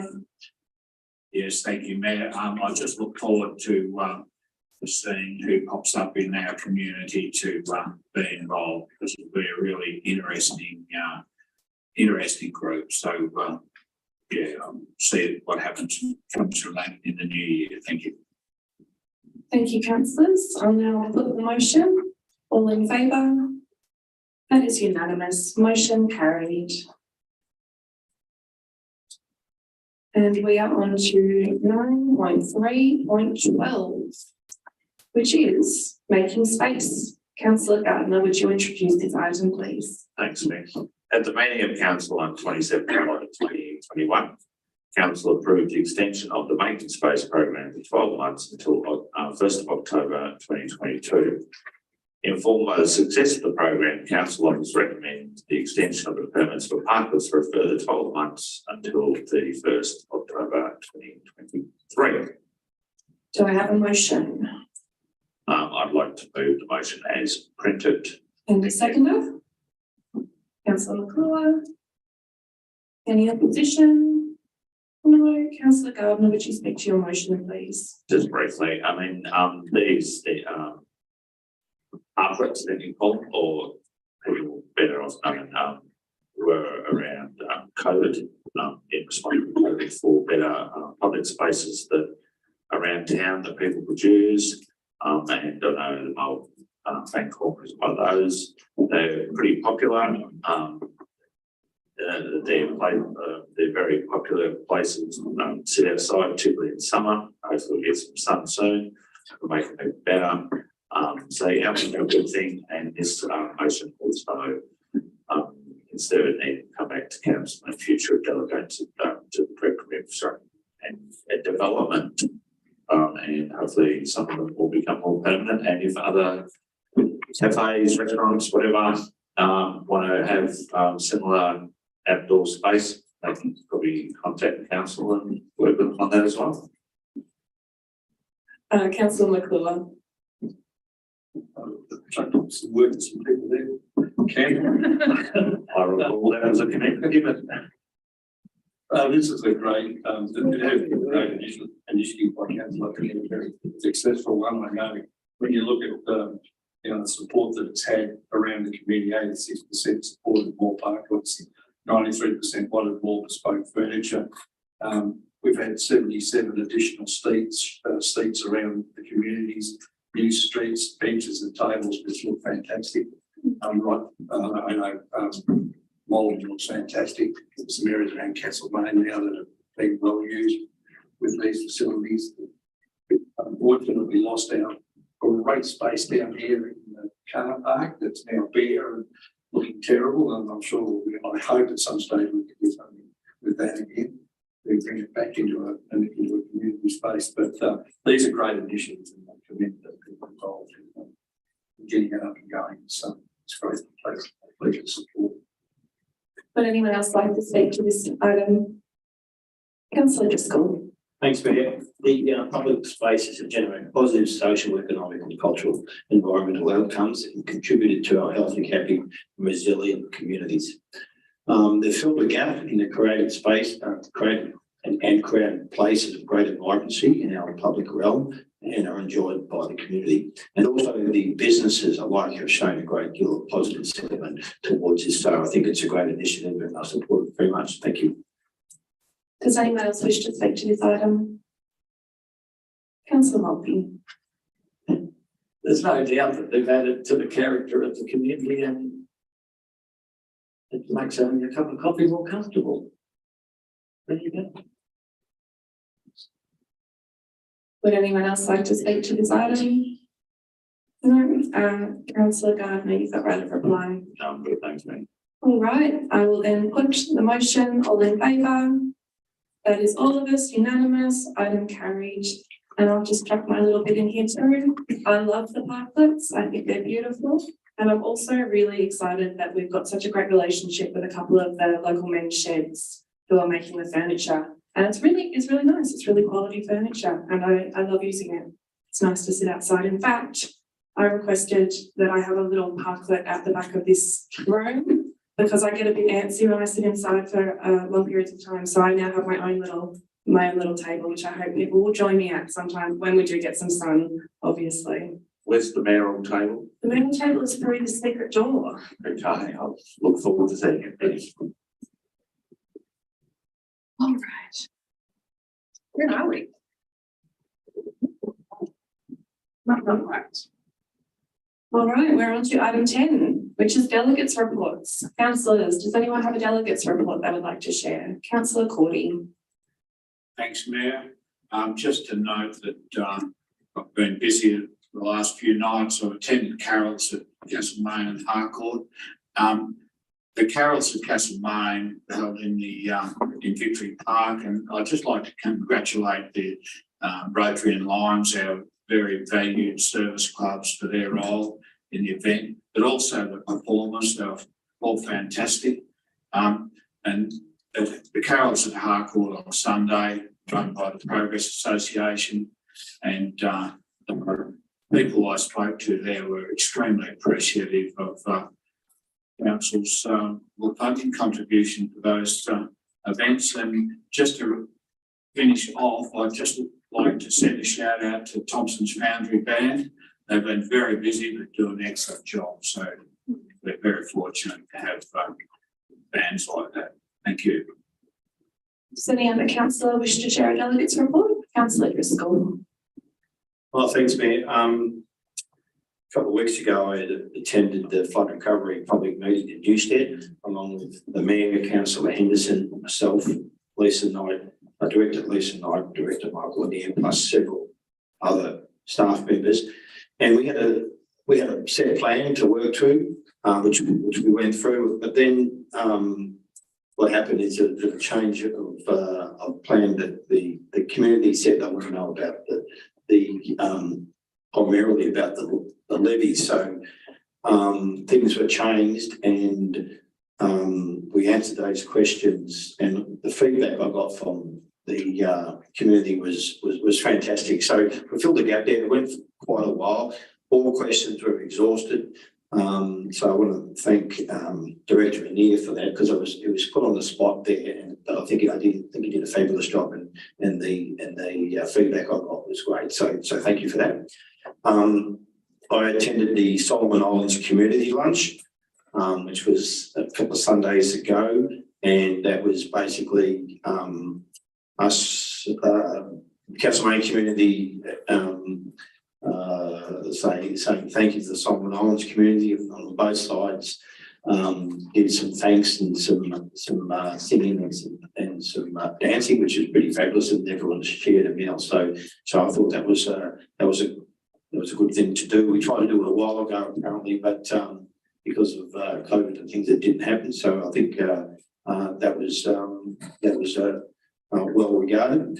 I tried to organise, I organised a tour of the owners of the old jar, but people were busy, but which is fine. But I got the opportunity to tour that, so I just wanted to say that there's a substantial art collection there, and with over 100 artists displayed there, including the art of the owner. They've got fantastic gardens there. It looks great, and they've got a really good the garden, and it's going to open in late January. So I just wanted to point that out. So there's a lot of people who are interested in that, and I think end of Jan is when that should be open. And that's all I've got. Thanks, Mayor. Thank you, councillor Driscoll. Would any other councillor like to share?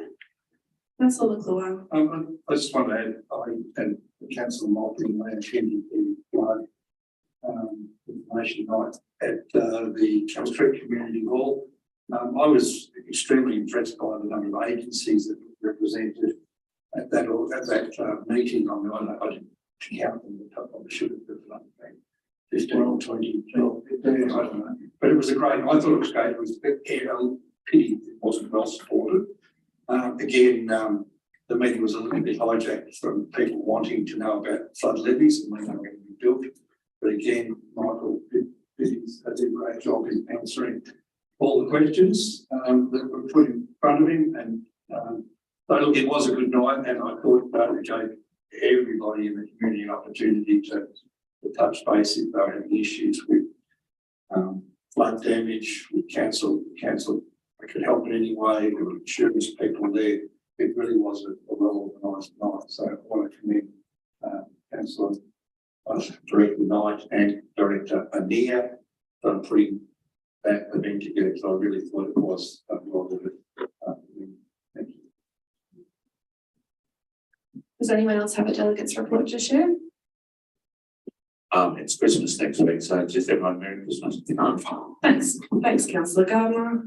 It's all right.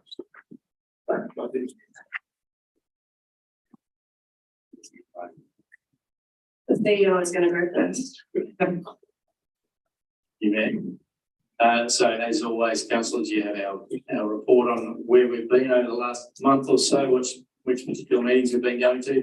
Two I wanted to pick up on of the list is the Loddon Murray Community Leadership Program. There was the graduation celebration in Bendigo a couple of weeks back now, 2 or 3 weeks ago now.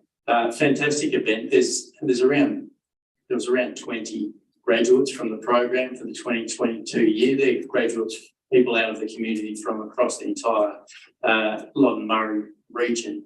And so of that 20 though, there were actually 4 from within our shire, and one of which you sponsor through the contribution that you make to that program each year. And Isaac Newstead was that fellow who you sponsored this year, and I know he's pretty excited to come and speak to you in the new year about what he got out of that program, and probably share some of the insights about how it works as well, I'm sure.